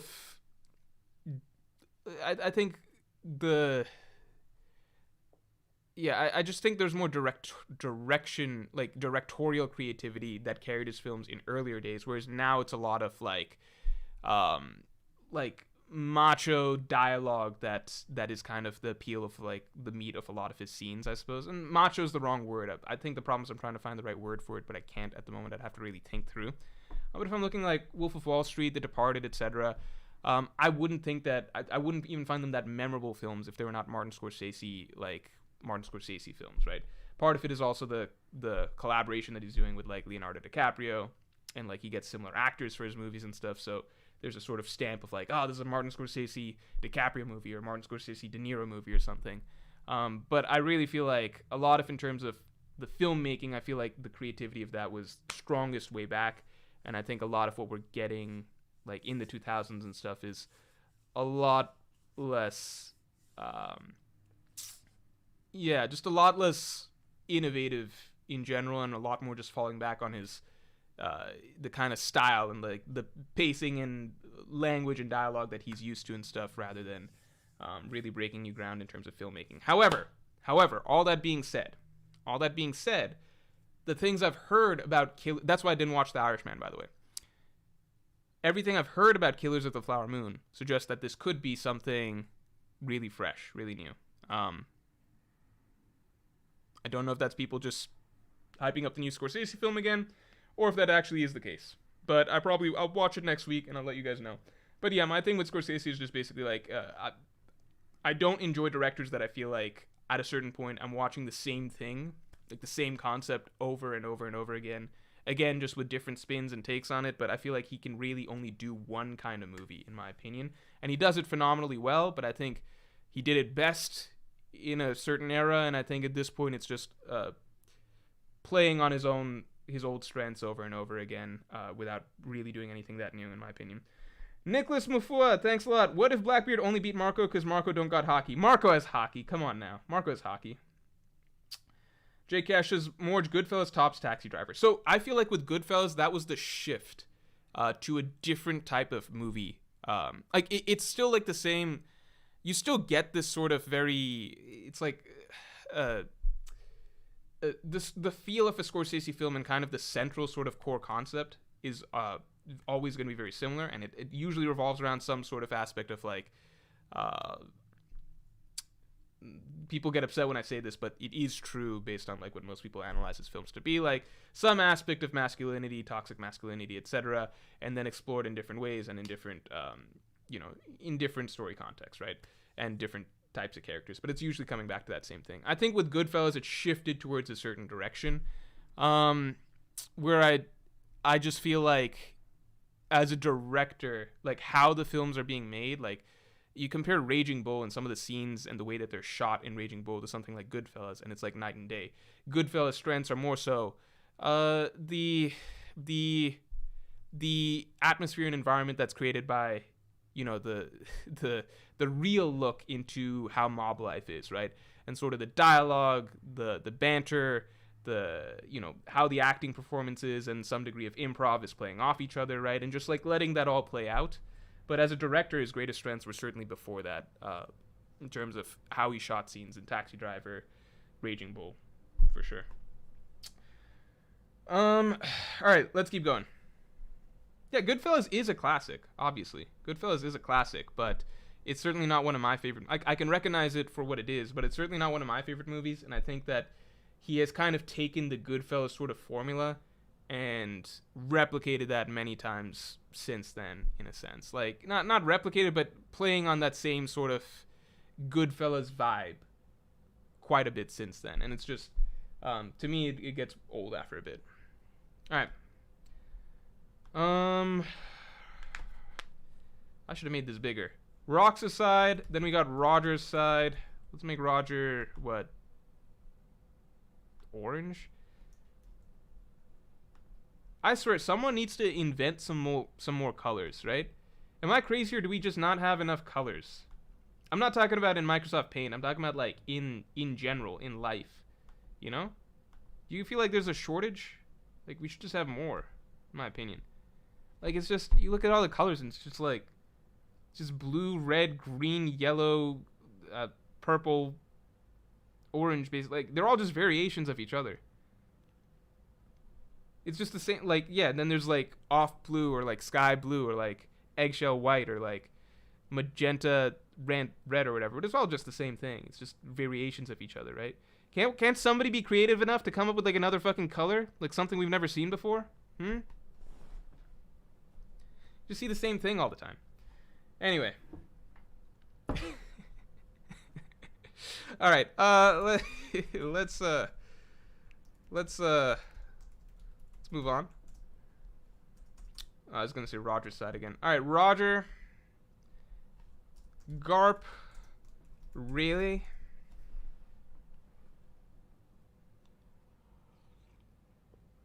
Mark Hogan says that's literally impossible. Colors are just like. Jokes aside, I read something like, I read something recently.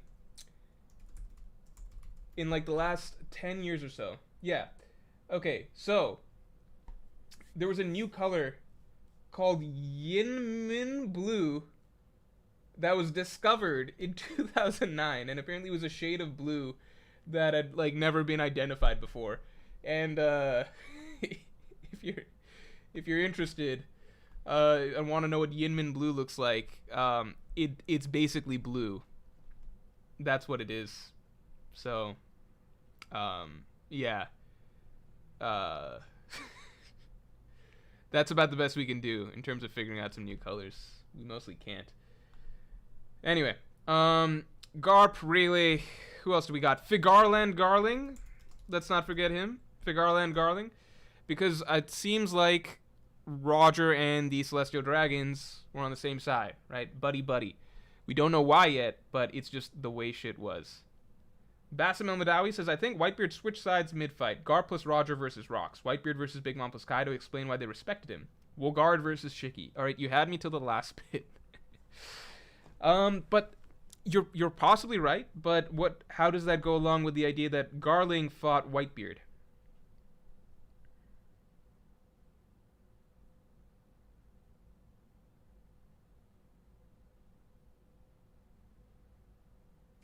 Brian C says, I heard our eyes can't archive more colors. Is that the case? That's so interesting. So that means that there's a whole spectrum of colors that we could be seeing, but until we get certain enhancements or something like that. That's crazy. Is that actually true? Like, we could actually be seeing some beautiful shit, but until we get the technology or the biological advancements or whatever the fuck to enhance our eyes, we won't be able to do that? Is that true? If that's true, I don't know, sign me up for some new eyes as soon as that becomes available. Let's get the likes up to 400 real quick.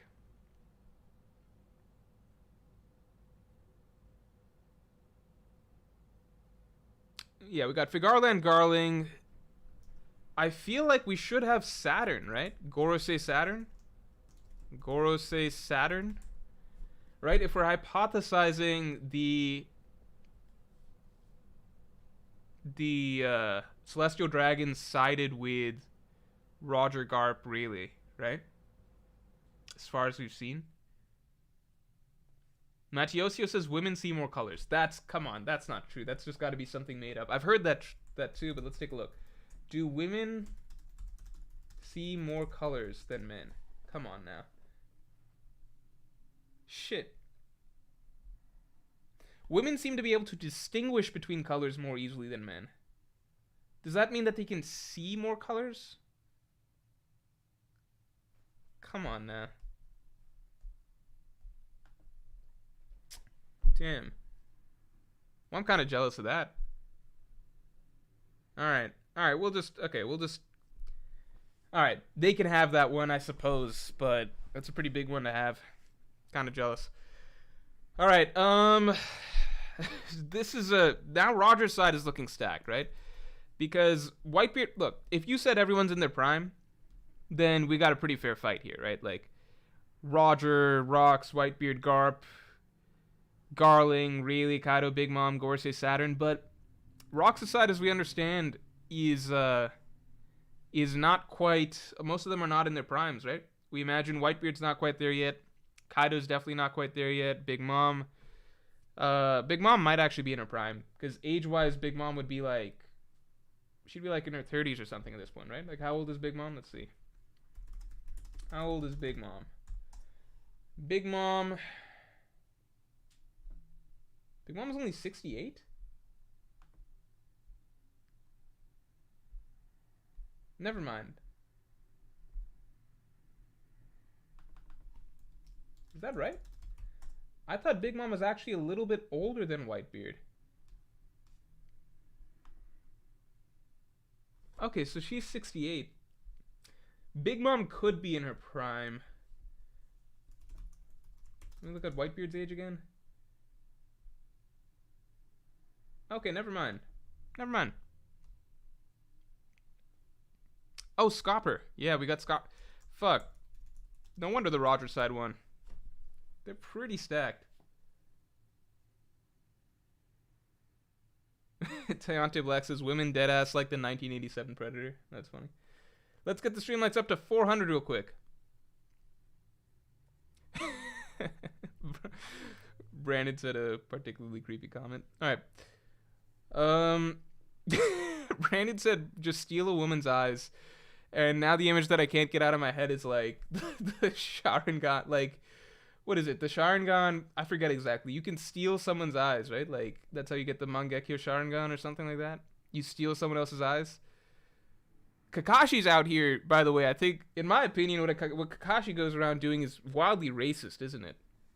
Isn't it? Like, that's just, like, he literally just took the, you know, like, he's basically pretending to be an Uchiha, right? He's like he's biologically cosplaying as an Uchiha. Isn't there something wrong with that, right? And does nobody calls him out for it, right? Nobody's like, "Hey, Kakashi, this is really weird. Why are you walking around with the eye like one eye of an Uchiha?" I don't know. That's really weird. All right. Nia XP says Obito gave him the eyebrow. Yeah, I mean that's what we know. I know, but I'm just saying, like, for other people, are they gonna believe that story? I don't know. Don't other people look at him like it's really weird that you've got that eye? Okay, Crocus was not around at this point in time, as was discussed last stream. Crocus is he doesn't show up till the last part of Roger's adventure. Uchiha face, yeah. Quiet says no one calls out Danzo. That's true. You know what? I think that, like, all the Uchiha, like, I guess the village just really was very racist towards the Uchiha because they just let shit like that slide. In fact, they made both of these Uchiha cultural appropriators literal, like, stealers of Uchiha eyes, right? They made both of them Hokage back to back as a reward, which is hilarious. All right, we got Roger's side, and then we have who the fuck knows, right? These are people that might be there, might not be there, right? Try this color. That works. And here we've got Dragon. We've got, who else was there that we thought might be there that may or may not actually show up? Dragon. It's gotta be somebody else in the unknown category, right? I have half a mind to pull up last week's stream to see who else.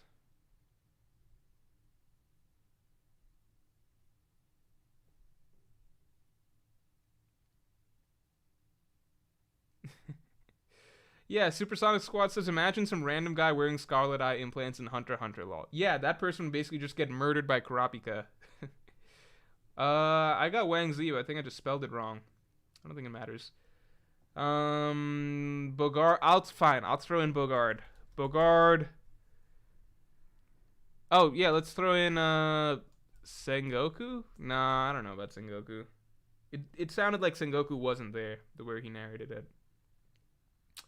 Some admiral from that era. Some admiral from that era. Kong. We'll leave it at that. I don't know about anybody else.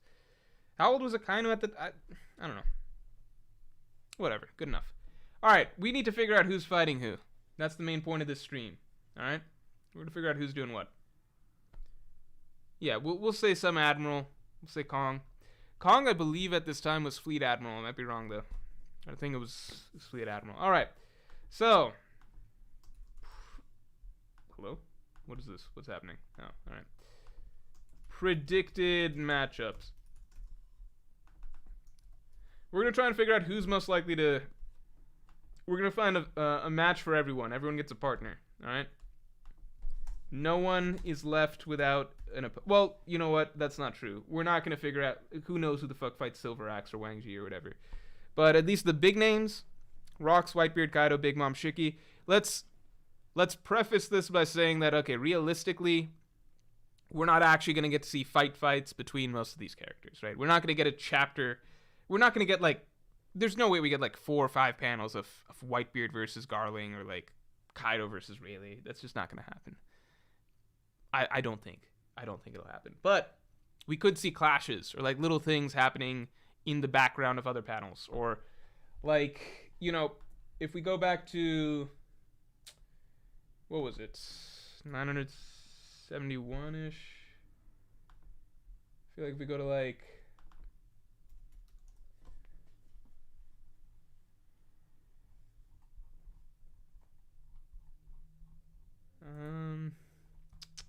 No, 970.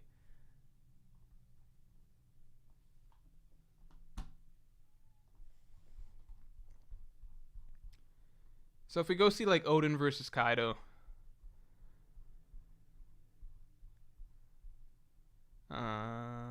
let's see. I swear there's some panel of, like... Yeah, so, like, something like this. We get a random panel of King and Raizo, or, like, Queen and Denjiro and Kanjuro. Just random one-off panels that don't really show that much. But still, we can... That's enough, you know? I'm saying, are we going to get some of this? Like a quick panel showcasing Whitebeard facing off Garling, stuff like that? I wonder. So with that in mind, what do we think we're going to get to see? Manifest Joe, thanks for being a Pirate King tier member for 12 months.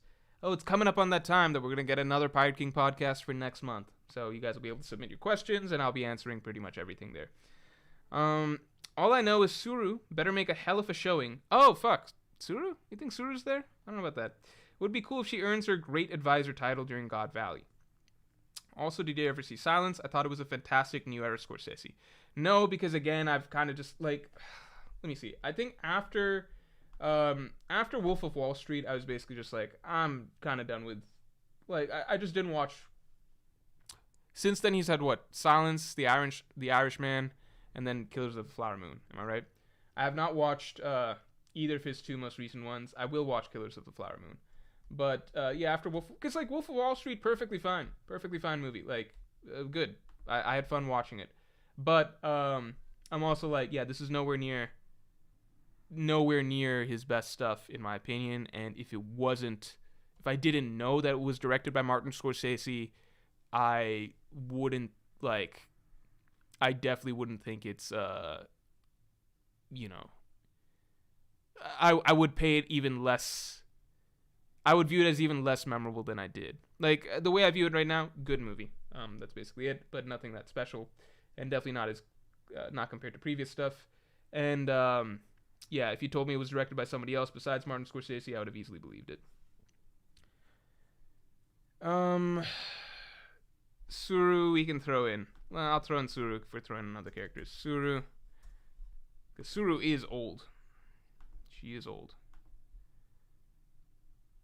Again, that's not me knocking Martin Scorsese. I'm just saying I preferred older stuff. And I do think that he is a very singularly focused director. Like he does the same sort of movie, same sort of movie, same sort of ideas over and over, which is just not what I like to see as much from certain directors. That's pretty much it. But he's got, a style that he's mastered really well. Omarua, thanks a lot. Blackbeard needed Law's help to beat Wang Zi, but beat Marco on his own. Wang Zi greater than Shiki. I don't know if he needed Marco's help, but I do think that means that Wang Zi might be a big deal if he got to be the one who holds Hachinosu all these years later. Burrito Bros, thanks for the 20. What's the likelihood of Big Mom's older children being there? Okay, so first of all, again, thank you very much for the 20. Katakuri, I think, is a good shot, right? Because Katakuri at this point in time would be like 8 years old, something like that. 8 to 10, something like that. 48. He's 48 right now, so right then, yeah. I just don't think they'd be relevant enough to get a matchup. But it would be cool if Katakuri's tagging along with Big Mom. Omarwa says Shiki is not a bigger name than Wang Zi. I think Shiki is, right? Because one, just in terms of how Shiki has been talked about at like Chapter 0 and all that stuff, we understand that Shiki's a big deal.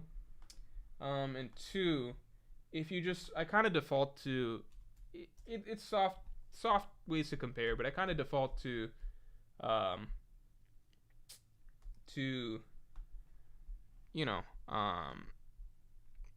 over here, I feel like the order in which Sengoku listed off the big names would naturally go in the order of how big the names are, because that's just kind of how you do anything, right? Like if I'm like, oh yeah, there's gonna be a huge music festival or something like that, it's like, who's gonna be there? You would start off by naming the biggest names, right? It's just the way anything, like if you're like, oh, this NBA team is fucking stacked, who's on there? You'd be like, okay, well, it's like LeBron, D Wade, Chris Bosh. You just go down the, like, it's just kind of human nature to do that, and usually just in terms of presentation, storytelling wise, you're going to do that. Again, I'm not saying that's like an ironclad thing, but that is just, it kind of makes sense, right? So that's why I went Rocks and then the Yonko, right? The Yonko, probably in order that they got established as Yonko. And then he was talking about the other famous names, and he goes the Golden Line. Keep in mind, at this point in time, Shiki was the name that was most known to us from that era out of all of Roger's rivals, besides Whitebeard himself, of course, right? But Shiki was the name that, because there was a whole movie about Shiki, there was Chapter 0 about Shiki, only person to escape from Impel Down, stuff like that. So it fit that Shiki came next. Then Silver Axe, Captain John, Wang Zi. I think it kind of fits. And then the last thing I'll say is that, like, Shiki's the only one that kind of makes it into this key silhouette of the Rocks pirates. We get like Whitebeard, Big Mom, Kaido, Rocks himself, of course, and then you get Shiki as well, right? So to me, it kind of just suggests that Shiki is like the soft, like fifth most important on that crew, like just a hair shy of the Emperors in terms of significance. But that might be a lot of assumptions. Like we'll get a lot of that clarified here, hopefully.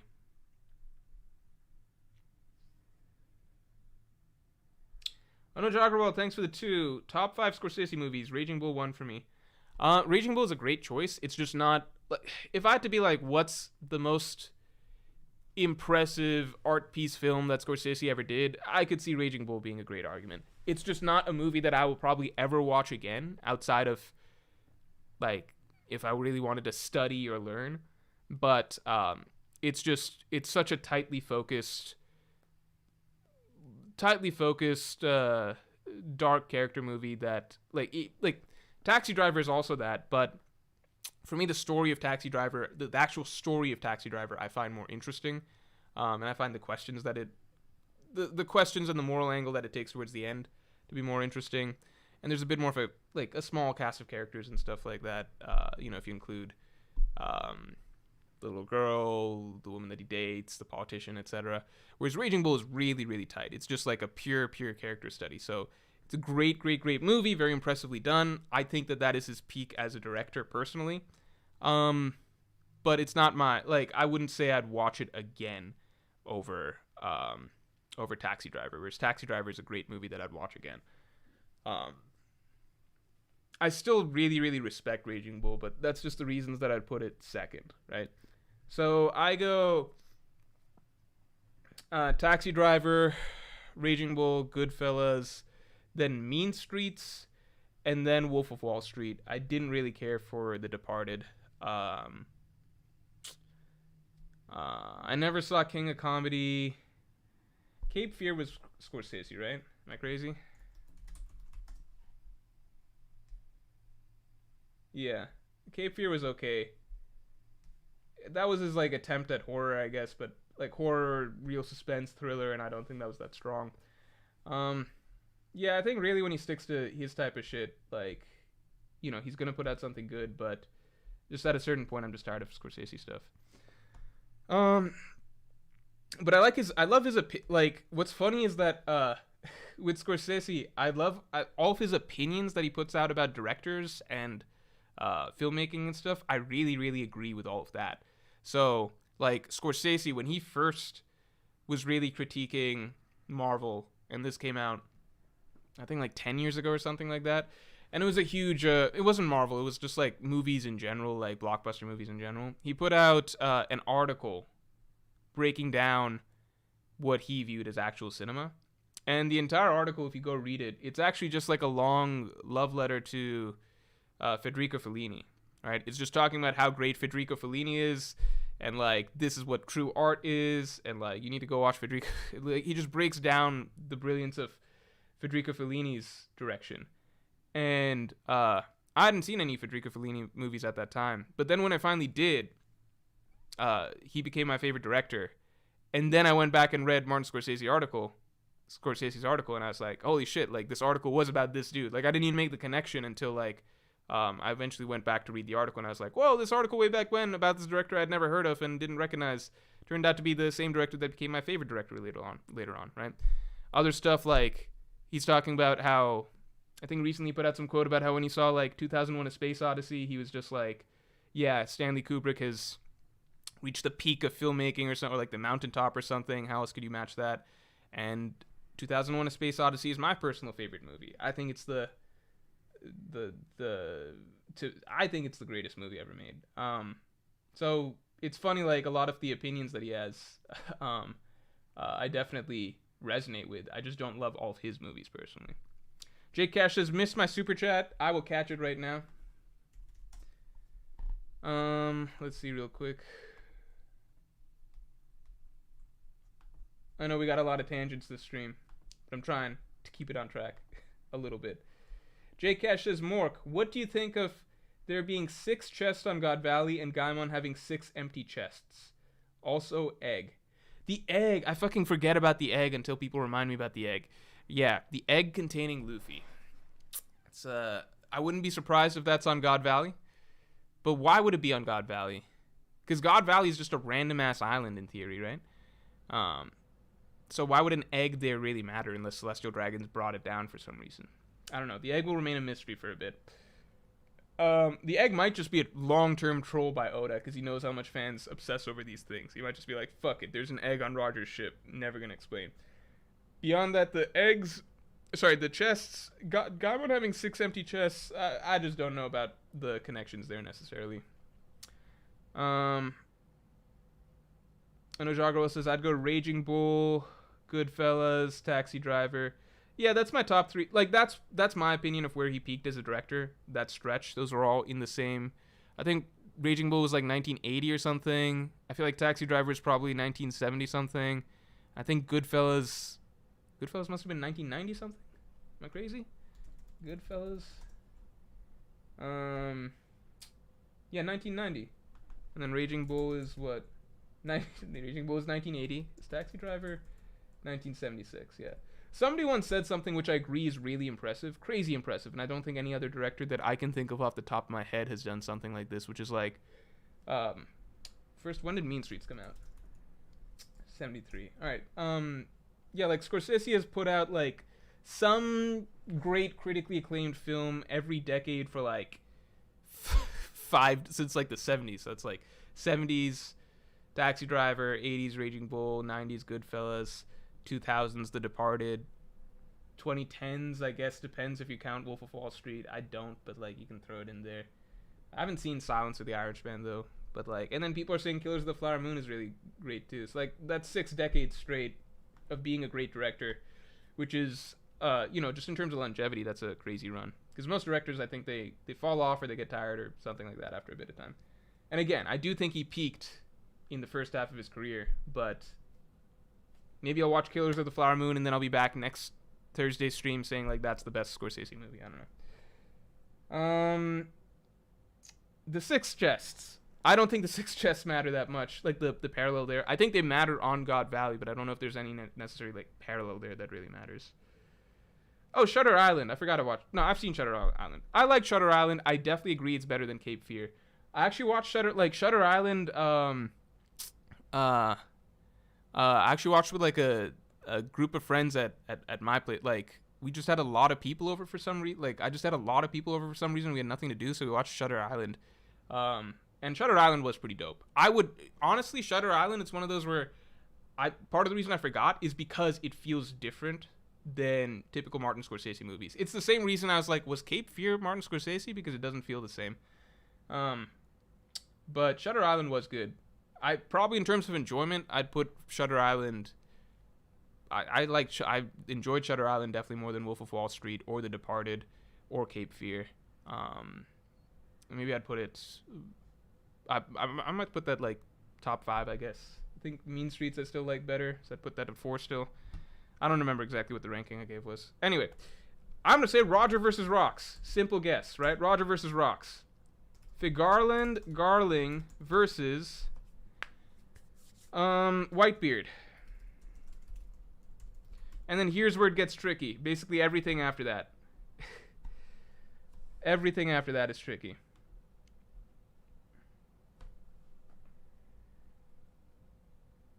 A's 96, thanks for the 5. I don't know if the timeline makes sense, but maybe after all this, we might see Stussy and the other Mads members individually.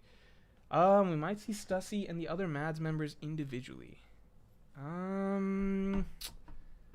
You're saying like at God Valley, like during the God Valley stuff?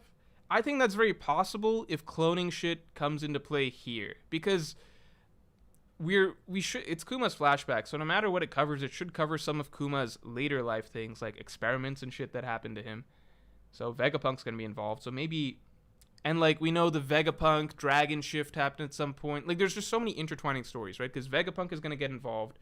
Dragon, because we're seeing the birth of the revolutionaries, the freedom fighters group that we still haven't met yet. There's something there.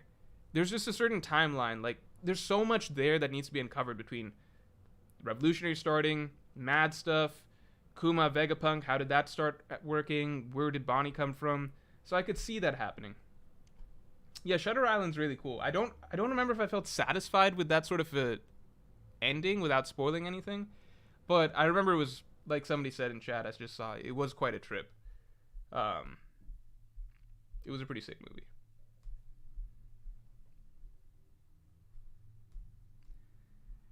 Oliver Ojeda says Quentin Tarantino. I love Once Upon a Time.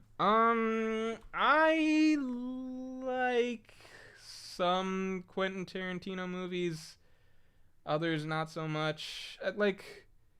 I don't dislike like any of the Tarantino movies I've seen. Let's see. Everything I've seen is basically I haven't seen like all of his stuff. Everything I've seen is what's the first one? What's literally the first one? The important one. What's the first one? It's the one with literally all the Mr. Ping, Mr. blah blah blah. Reservoir Dogs. Duh. Okay.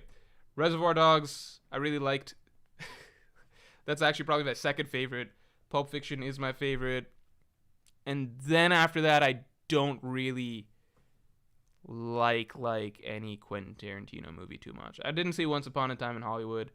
Like they're fun movies. Like Django's a fun movie. Like it's obviously very dark and brutal in parts, and like some of Inglourious Bastards. Can't deny I really enjoyed that. You know what, that's what it is.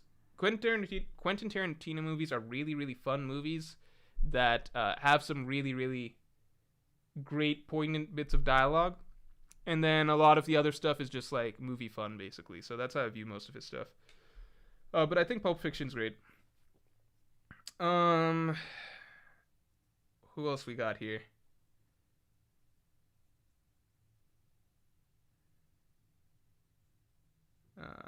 Yeah, like Kill Bill's fun. I haven't seen Once Upon. My mom and my sister went and watched Once Upon a Time, and they told me it was terrible. But like, our opinions differ in certain ways, and they might just not be interested in enjoying something like that. Like, they might have gone and seen something, like expecting something else. I don't know. Garling versus Whitebeard. I think that this makes sense, right? Garling versus Whitebeard.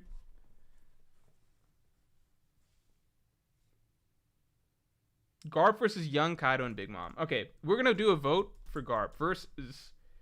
Okay. Most likely Garp matchup. Helped against Rocks. Fought Young Kaido / Big Mom. Fought just Young Kaido. Fought just Young Big Mom. Let's do this. I'm going to do that as the poll. We'll figure that out. I'm going to go to the bathroom real quick, and then I'll be right back. Garp versus Whitebeard. I should put that as an option. But we don't know Garling fought Whitebeard, but it seems likely, you know?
Oh, so most people think he helped against Rocks.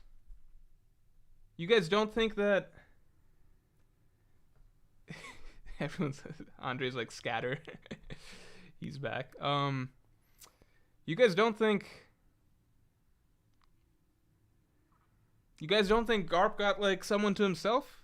He got some wins to himself? It was just... Okay. I don't know about that though. All right. Okay, this is according to chat. I'll specify according to chat.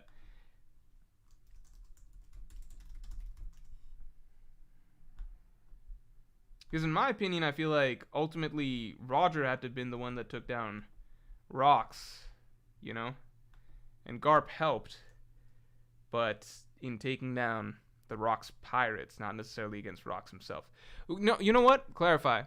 I wouldn't be surprised if it was initially Roger and Garp versus Rocks, or even Garp versus Rocks initially or something.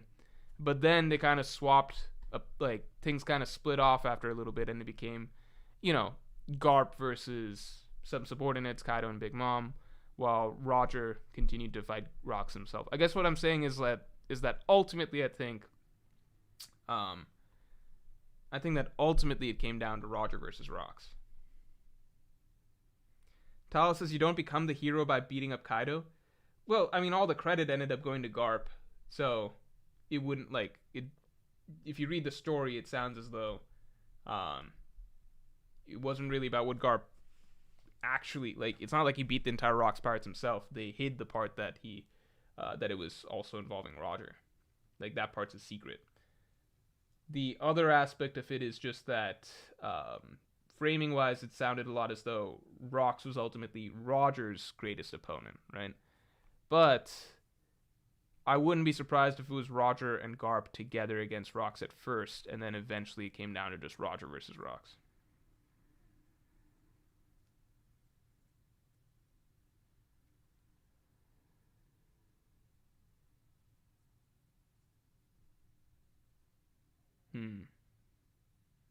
All right, let's see.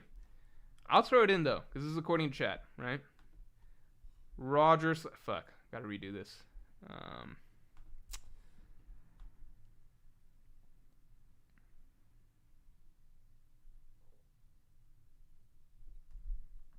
All right. Roger / Garp versus Rocks. I don't know. So then, do you guys all think that Rocks is stronger than either Roger or Garp individually?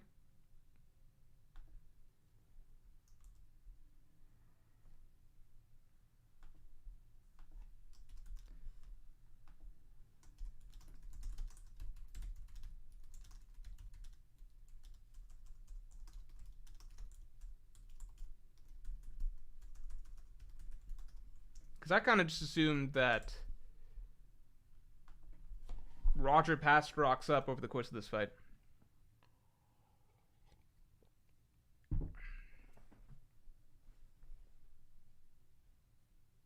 Damn. Okay. All right. I didn't realize opinions about Rocks were like that. I personally had Roger above Rocks, personally.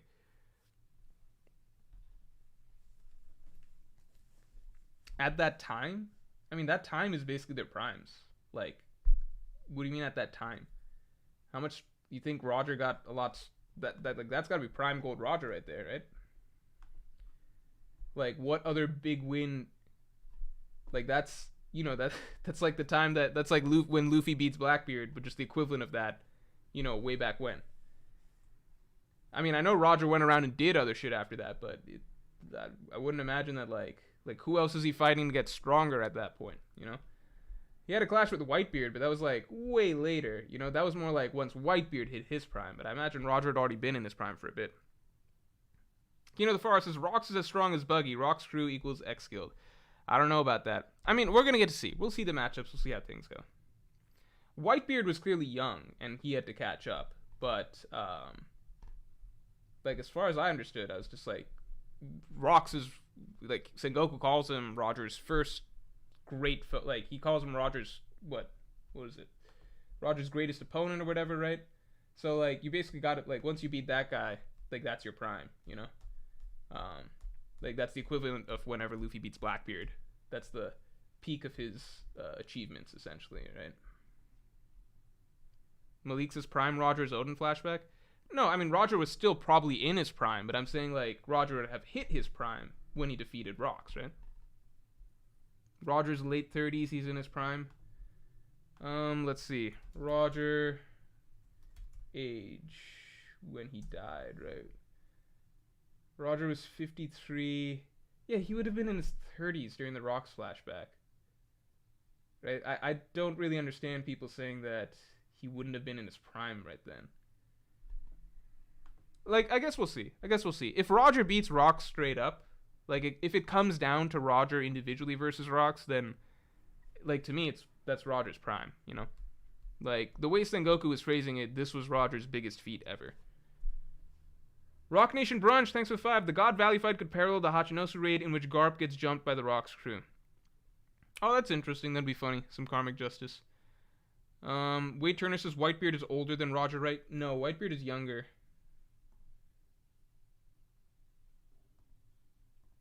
And Whitebeard very possibly didn't have the Gura Gura no Mi yet until then.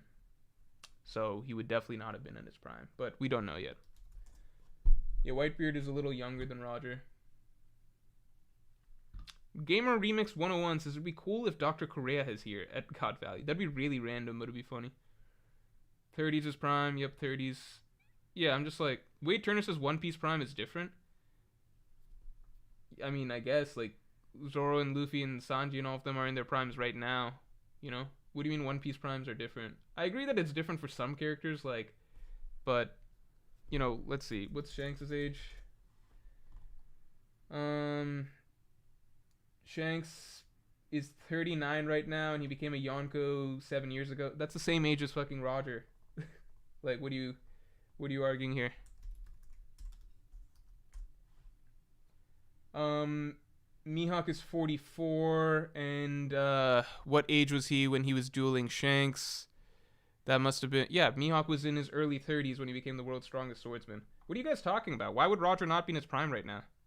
Asylum says if Roger catches up to Rock's middle fight, that'd be better. I mean, in my opinion, that's what happens. Like, I feel like this is kind of, you know, this is the fight that, this is like the equivalent of like Luffy coming into his own against Kaido, or whatever you imagine Luffy versus Blackbeard going down as, right? You know, like this is the moment that Roger, it's the passing of the torch. In my mind, just the way that God Valley was phrased by Sengoku, the way that the images we kind of got were, the way he talked about it as being like Rox was Roger's greatest opponent and everything. To me, it was just like, yeah, so this was the moment that the torch was passed, went from Rox to Roger.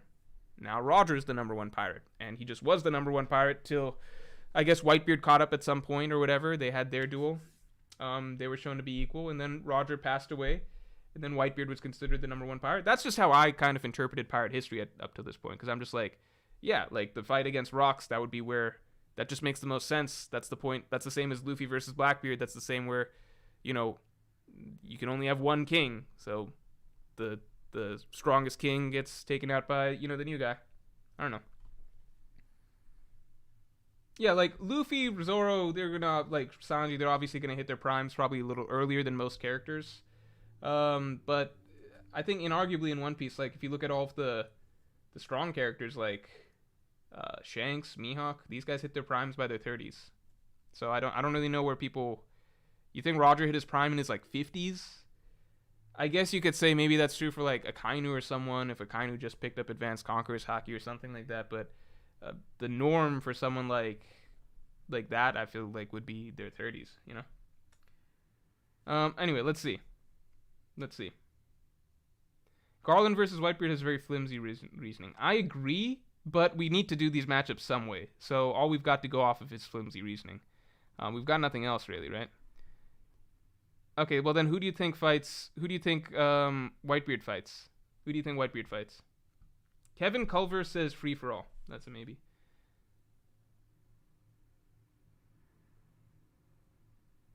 Leo, so this is what I agree with. Leorio Cole says Roger isn't at his strongest until mid-Rocks fight. That's why he needs Garp. I agree with that. Was kind of, so in my mind, it was the way I assumed, and it's funny that like everyone has different assumptions about how the fight went, right? The way I assumed was basically either it was Roger versus Rocks solo from the start, or it was Roger and Garp versus Rocks, and then at some point Garp needs to fight other characters, and then ultimately it comes down to Roger having to beat Rocks, and Roger likely gets some sort of a power up, or maybe that's the moment he finds out Advanced Conqueror's Haki or something like that. But that's the moment that Roger basically has to become the Roger that he would be, like the Legend of Roger, basically. So because I assumed before this he couldn't have been in his, like right before the Island of God Valley fight, he couldn't have been at his prime, because otherwise he would have been, you know, like it wouldn't have been as surprising for like this guy Roger coming in out of nowhere and defeating Rocks. It would make more sense if like this was the point in time where like Roger finally took to the next level and kind of took the torch from Rocks, in my opinion. So I don't know. Tala, thanks a lot. Monster Trio must look like crazy prodigies inverse. I mean, it just depends, because it's just like... First of all, you know what's interesting? Is like in... How do I say this? In the real world, right? Luffy, Zoro, Sanji, their growth rate isn't that insane. It is like, they are prodigies, obviously, but it's not out of the question. Like, if you look at a lot of sports, right? If you look at a lot of sports, you can have a 20-year-old that's the best in their sport. That's happened, you know? Like, I think literally in tennis right now, how old is this kid? Alcaraz. Carlos Alcaraz is 20 years old, and he just won Wimbledon, and I think he's ranked number 1 in the world. No, he dropped to number 2, but he was ranked number 1 in the world. You know what I mean? And before that, like, Rafael Nadal came in, and he was like, he was close to, like, he was number 2 in the world by like age 19, if that makes sense. So shit like that happens. If you look at, you know, basketball, like LeBron by age 21, 22, depending on who you ask. Kobe fans don't get too upset, but like, you could argue that by the time he made it to the finals in Cleveland the first time in 2007, yeah, you could argue that he was already the best player in the world by that point. In sports, it's not that crazy. Like, in the real world, getting to that level by age, like, 19 is pushing it. I definitely agree 19 is pushing it. But by age 20-ish, you know, you've got super prodigies who can get there. It's a thing. Caden Stark, welcome to the Yonko. Thanks for joining. Look out for this week's weekly podcast. Mike Tyson. What year did Mike Tyson become?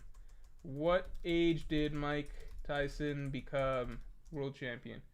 20 years old. So I didn't know that. That's insane. Yeah. J DeBest says, is it believable it happened to 3 people? Okay, so Sanji is genetically modified, which I still to this day I don't necessarily like that for his character, that's why he's so strong. But it does help even out, explain a little bit why Sanji's not someone who trains as hard as Luffy and Zoro, doesn't quite have that natural conqueror's hockey spirit, how he would still be able to keep up. So Sanji, let's set aside.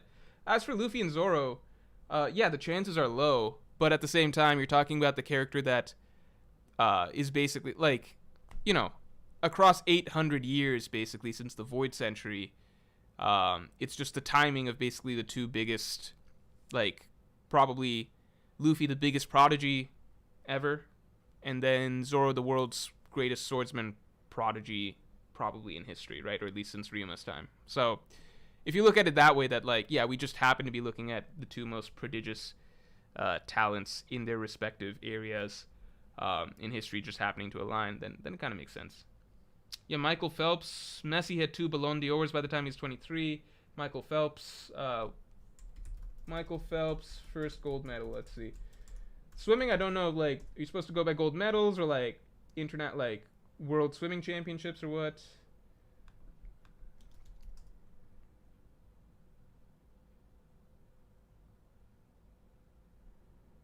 Yeah, see, in sports, it's the opposite, honestly, because, like, Phelps is also the oldest gold medalist in swimming history at age of 28. Because in sports, you physically peak in your mid-early 20s generally, right? Arguably closer to early 20s, depending on certain athletes, certain sports, or whatever. But yeah, your athletic peak is much younger. So if you think about it like that, Luffy and Zoro's peaks, etc., are it's not weird that you'd be the world's strongest swordsman at age 21. It's not weird that you'd be the world's best fighter at age 20, you know? It's more so in the One Piece verse where it does seem like characters reach their primes a little bit later. But I have a reason for that. And I kind of don't want to talk about that here because it's kind of complicated. So I'd rather save it for a video. You know what? I'm going to make a note for myself right now. It's been a video topic for a bit, but I want to save it, or I want to put it out at some point soon.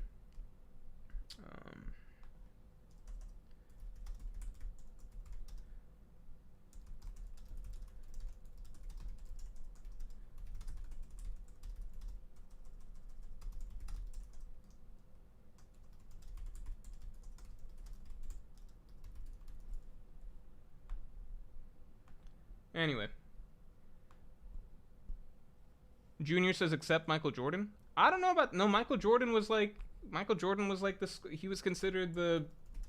Let's see. Michael Jordan was considered like the best player in the NBA pretty quick into his career, to be honest. Like I think, like by the time he had that series against the Celtics, a lot of people were considering him the best. He just didn't have the championship hardware to go with it. But in terms of who people thought was the best player, yeah, like it was early 20s. Like, by 1963, yeah, Jordan maybe like took a little bit longer, like 24, 23, whatever. But anyway. Joshua Scott says that's not why Sanji is strong. I agree. That's not why Sanji is strong. There's a lot more to it than that. But I'm saying if you need to excuse one character's growth as like what are the chances of all three of them? It's like, well, one of them was also built to be really good at this. You know what I mean? I'm not like obviously most of it is Sanji himself being a really good fighter. The exoskeleton just helps, but I'm also acknowledging that it does help. No kid slander, respectfully. I won't say anything about kid. Shine V says, hi Morj, it seems like Loketown equals East Blue, Saboti equals East Blue Saboti. Saboti equals Grand Line. Lodestar Island. Oh, Saboti equals Grand Line, Lodestar Island. Oh, I see what you're saying there. That's an interesting idea. Any expectations for Lodestar Island? I wouldn't be surprised if we never get there. Just because there's nothing that's been specifically set up for Lodestar Island other than it explains the geography of the Grand Line as we were initially presented it and the type of journey that we had to take. So I can understand that with Lodestar if we never end up getting there, but I think it'd be cool because I mean we never expected to go to Egghead and we ended up going to Egghead. So, you know, if Oda's got something cool there, that'd be great. I feel like if we do get to Lodestar, it would be a breather moment. So I wouldn't be surprised if we get something like Egghead Island, then Elbaf, then Laugh-Tale, and something climactic happening with Laugh-Tale, and then maybe Lodestar Island being sort of a breather, right? Because I personally believe, I subscribe to the idea that the Red Line will be destroyed at both points, and that the Strats will get back to Marijua by traveling through the Paradise side of the Grand Line, right? So they destroy the reverse mountain point, which would be right next to Lodestar, and then they travel back that way because that reconnects Brook with Laboon. It allows the use of Pluton by the Strats or something like that. It can allow them to travel back through Paradise, potentially picking up past allies. A lot of things work that way. So if that were to happen, then I could imagine Roadstar being kind of like just a breathing point for them to kind of like figure out their next step, and then right from there hitting Reverse Mountain again, maybe destroying it, Brook reunion with Laboon, and then just keep going, I think. All right. I'm just gonna keep Garling versus Whitebeard for the sake of progress. Do we think who does Rayleigh fight? Who does Rayleigh fight? I'll throw in Kaido, Big Mom, Shiki. Those are the only options that I'll put up. One thing I did talk about in my last podcast, Yonko podcast, was like Rayleigh potentially, because Shaki was hinted to be on the Rocks Pirates, so maybe Rayleigh actually gets matched up with Shaki, and that's where they fall in love.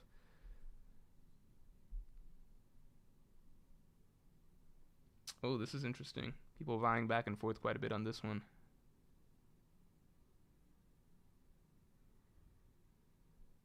Wait, then who the hell's gonna fight Big Mom? Scopper Gaban? I feel like at this point in time, I think Big Mom would have been stronger than Kaido, maybe. Can someone explain why are people leaning Shiki?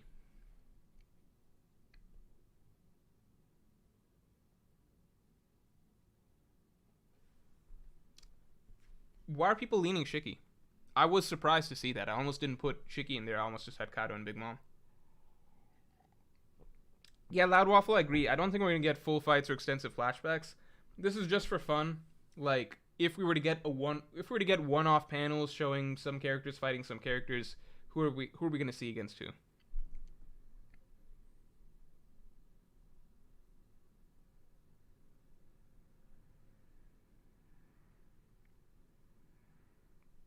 Wait, can someone explain Shiki? Is it because you guys think Kaido and Big Mom aren't strong enough just yet? Justin Camiller says, I don't know, it just sounds like a funner fight. It's a good argument. Kaido's too young and Big Mom fight Bogart. Okay. Yeah, I could see Kaido being too young. Alright, if you guys say Rayleigh versus Shiki, alright. That's what I gotta put down. Then who the fuck is fighting Kaido and Big Mom, though? Okay, so we got these guys accounted for. All 4 of their heavy hitters, right? Do you guys think Saturn fights? I think Saturn fights.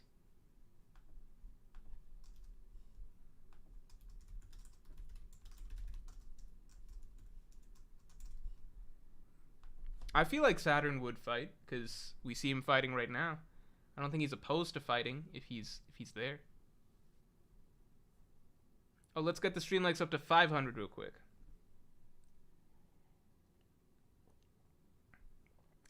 It might be too much wishful thinking for Saturn to fight. But then I'm like, why have Saturn there, you know? I feel like it would be to show Saturn fighting back in the day and then show him fighting again in the current day, but this time Luffy whoops him, you know? Like, show Saturn against some strong characters first to kind of get an idea of how strong he is, and then show Luffy versus Saturn in the current day when we cut back. This is an even split. Pretty even split. Because otherwise we don't really have a concept of how strong Saturn is. I mean, we can see Saturn fight Luffy, obviously, but Luffy's just such a weird gauge.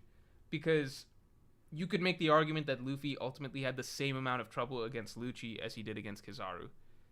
Obviously, I don't think that's true, but if you're looking at the fights, it's just hard to gauge Luffy because he's just such a goofy fighter at this point, you know? I'm worried I kind of swung you guys' votes over to Saturn. I more so wanted your honest opinions. More so, I swing your votes over to Saturn actually fighting. I wanted your honest opinions, but I don't know. See, Naraya says, who would he even fight? That's the thing. There's like, so we need to figure out some more, because like Rox's side is just too many characters at this point. Like Kaido and Big Mom are still unaccounted for. Maybe Scopper Gaban handles Kaido and Big Mom. I don't know.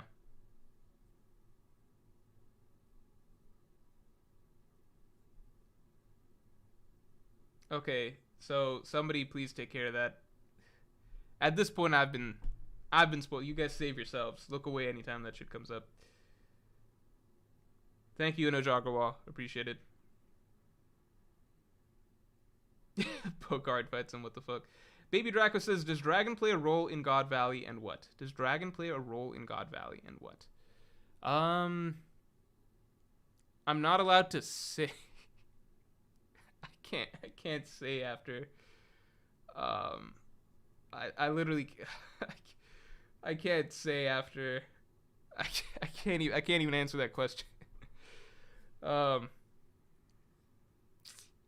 Waffle says, Morj, have you read Kagurabachi at all? Despite the memes, it's turned out surprisingly good.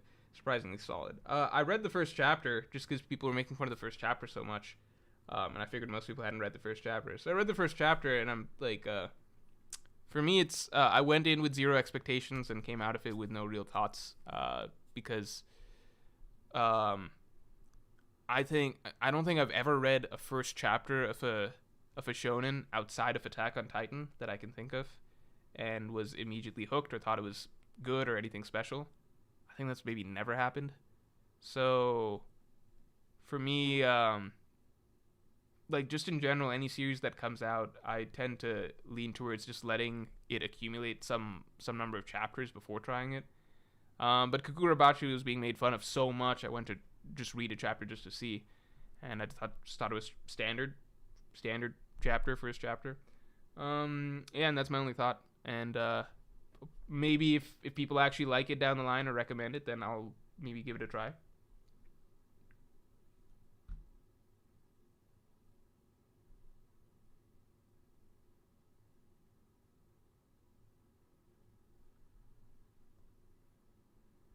Okay, so people now lean towards Saturn fighting.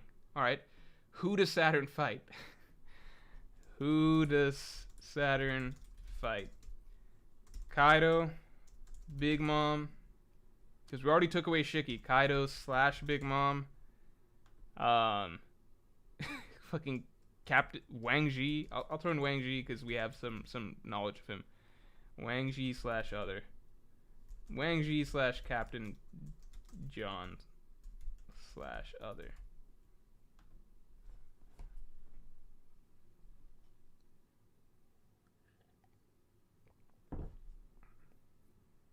It's not even just that first chapters aren't usually phenomenal. It's just I can almost never really get a feel, because first chapter for most manga, as I understand, they're just trying to stay published, right? Like you can't really get a feel for what the series is really going to be about, or the style, or like the dialogue, or the like. I think for almost any series, if you go back and read the very first chapter and then compare to what it's like later on, it's just so drastically different. How characters talk, or even just how characters are initially characterized, is different, or your concept of what the story is going to be is so different.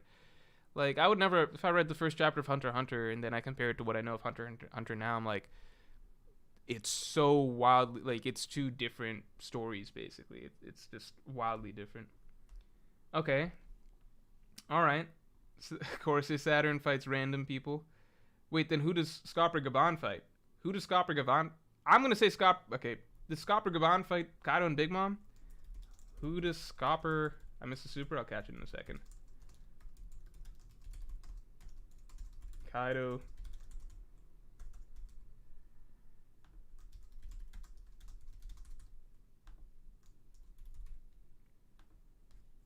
Let me look at the super real quick.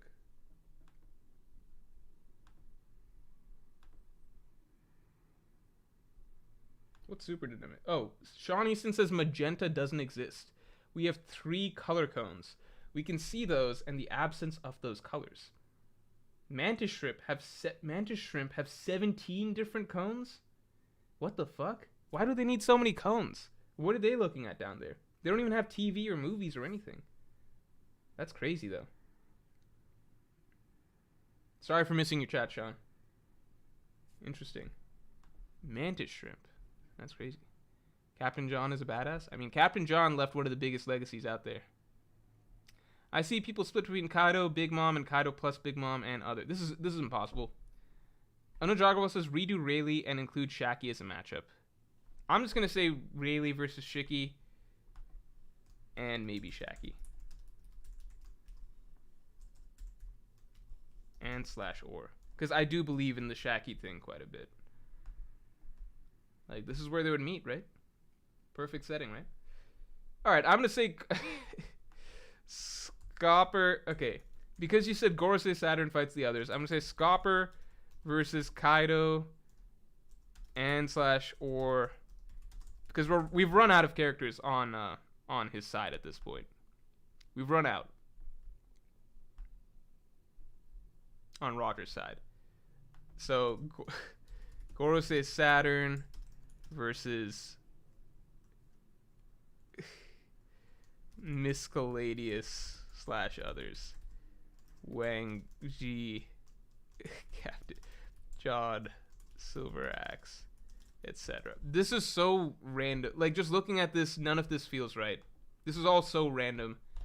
I don't think Gorosei Saturn's gonna fight these other characters. And sorry it took me so long to zoom in. I didn't think to do it. I don't... This is so fucking random.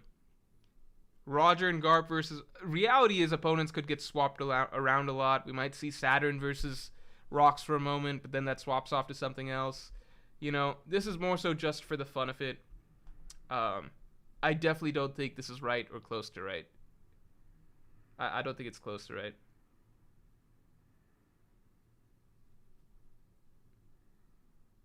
Anuj says I missed an earlier super chat from him. Let's take a look. I talked about US top 5 Scorsese. Oh, no, I see. Oh, no, I missed several. Okay, I missed several. My bad, because I had to refresh on the thing. Michael Kerr says people in One Piece grow stronger through battle.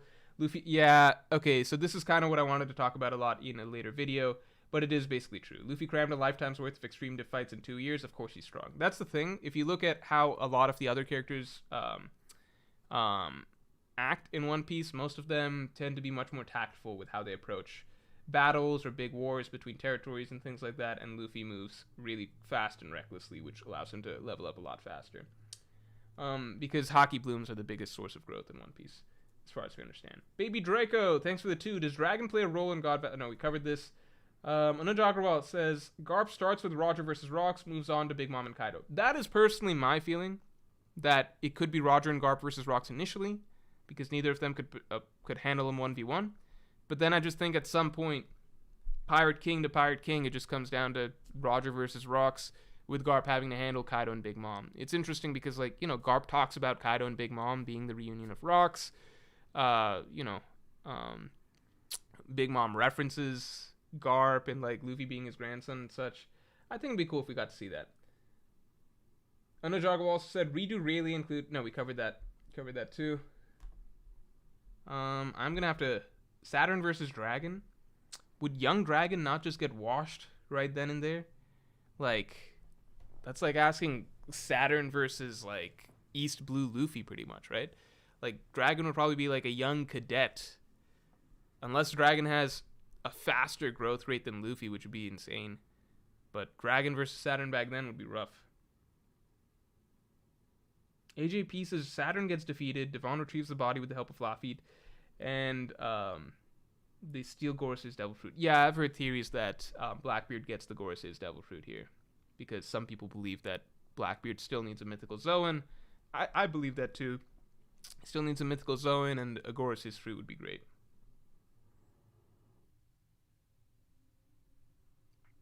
There's also the idea that, like, Saturn, he has 8 legs right now as far as we can tell. Blackbeard's flag has 8 bones, so it could be some foreshadowing there or some shit.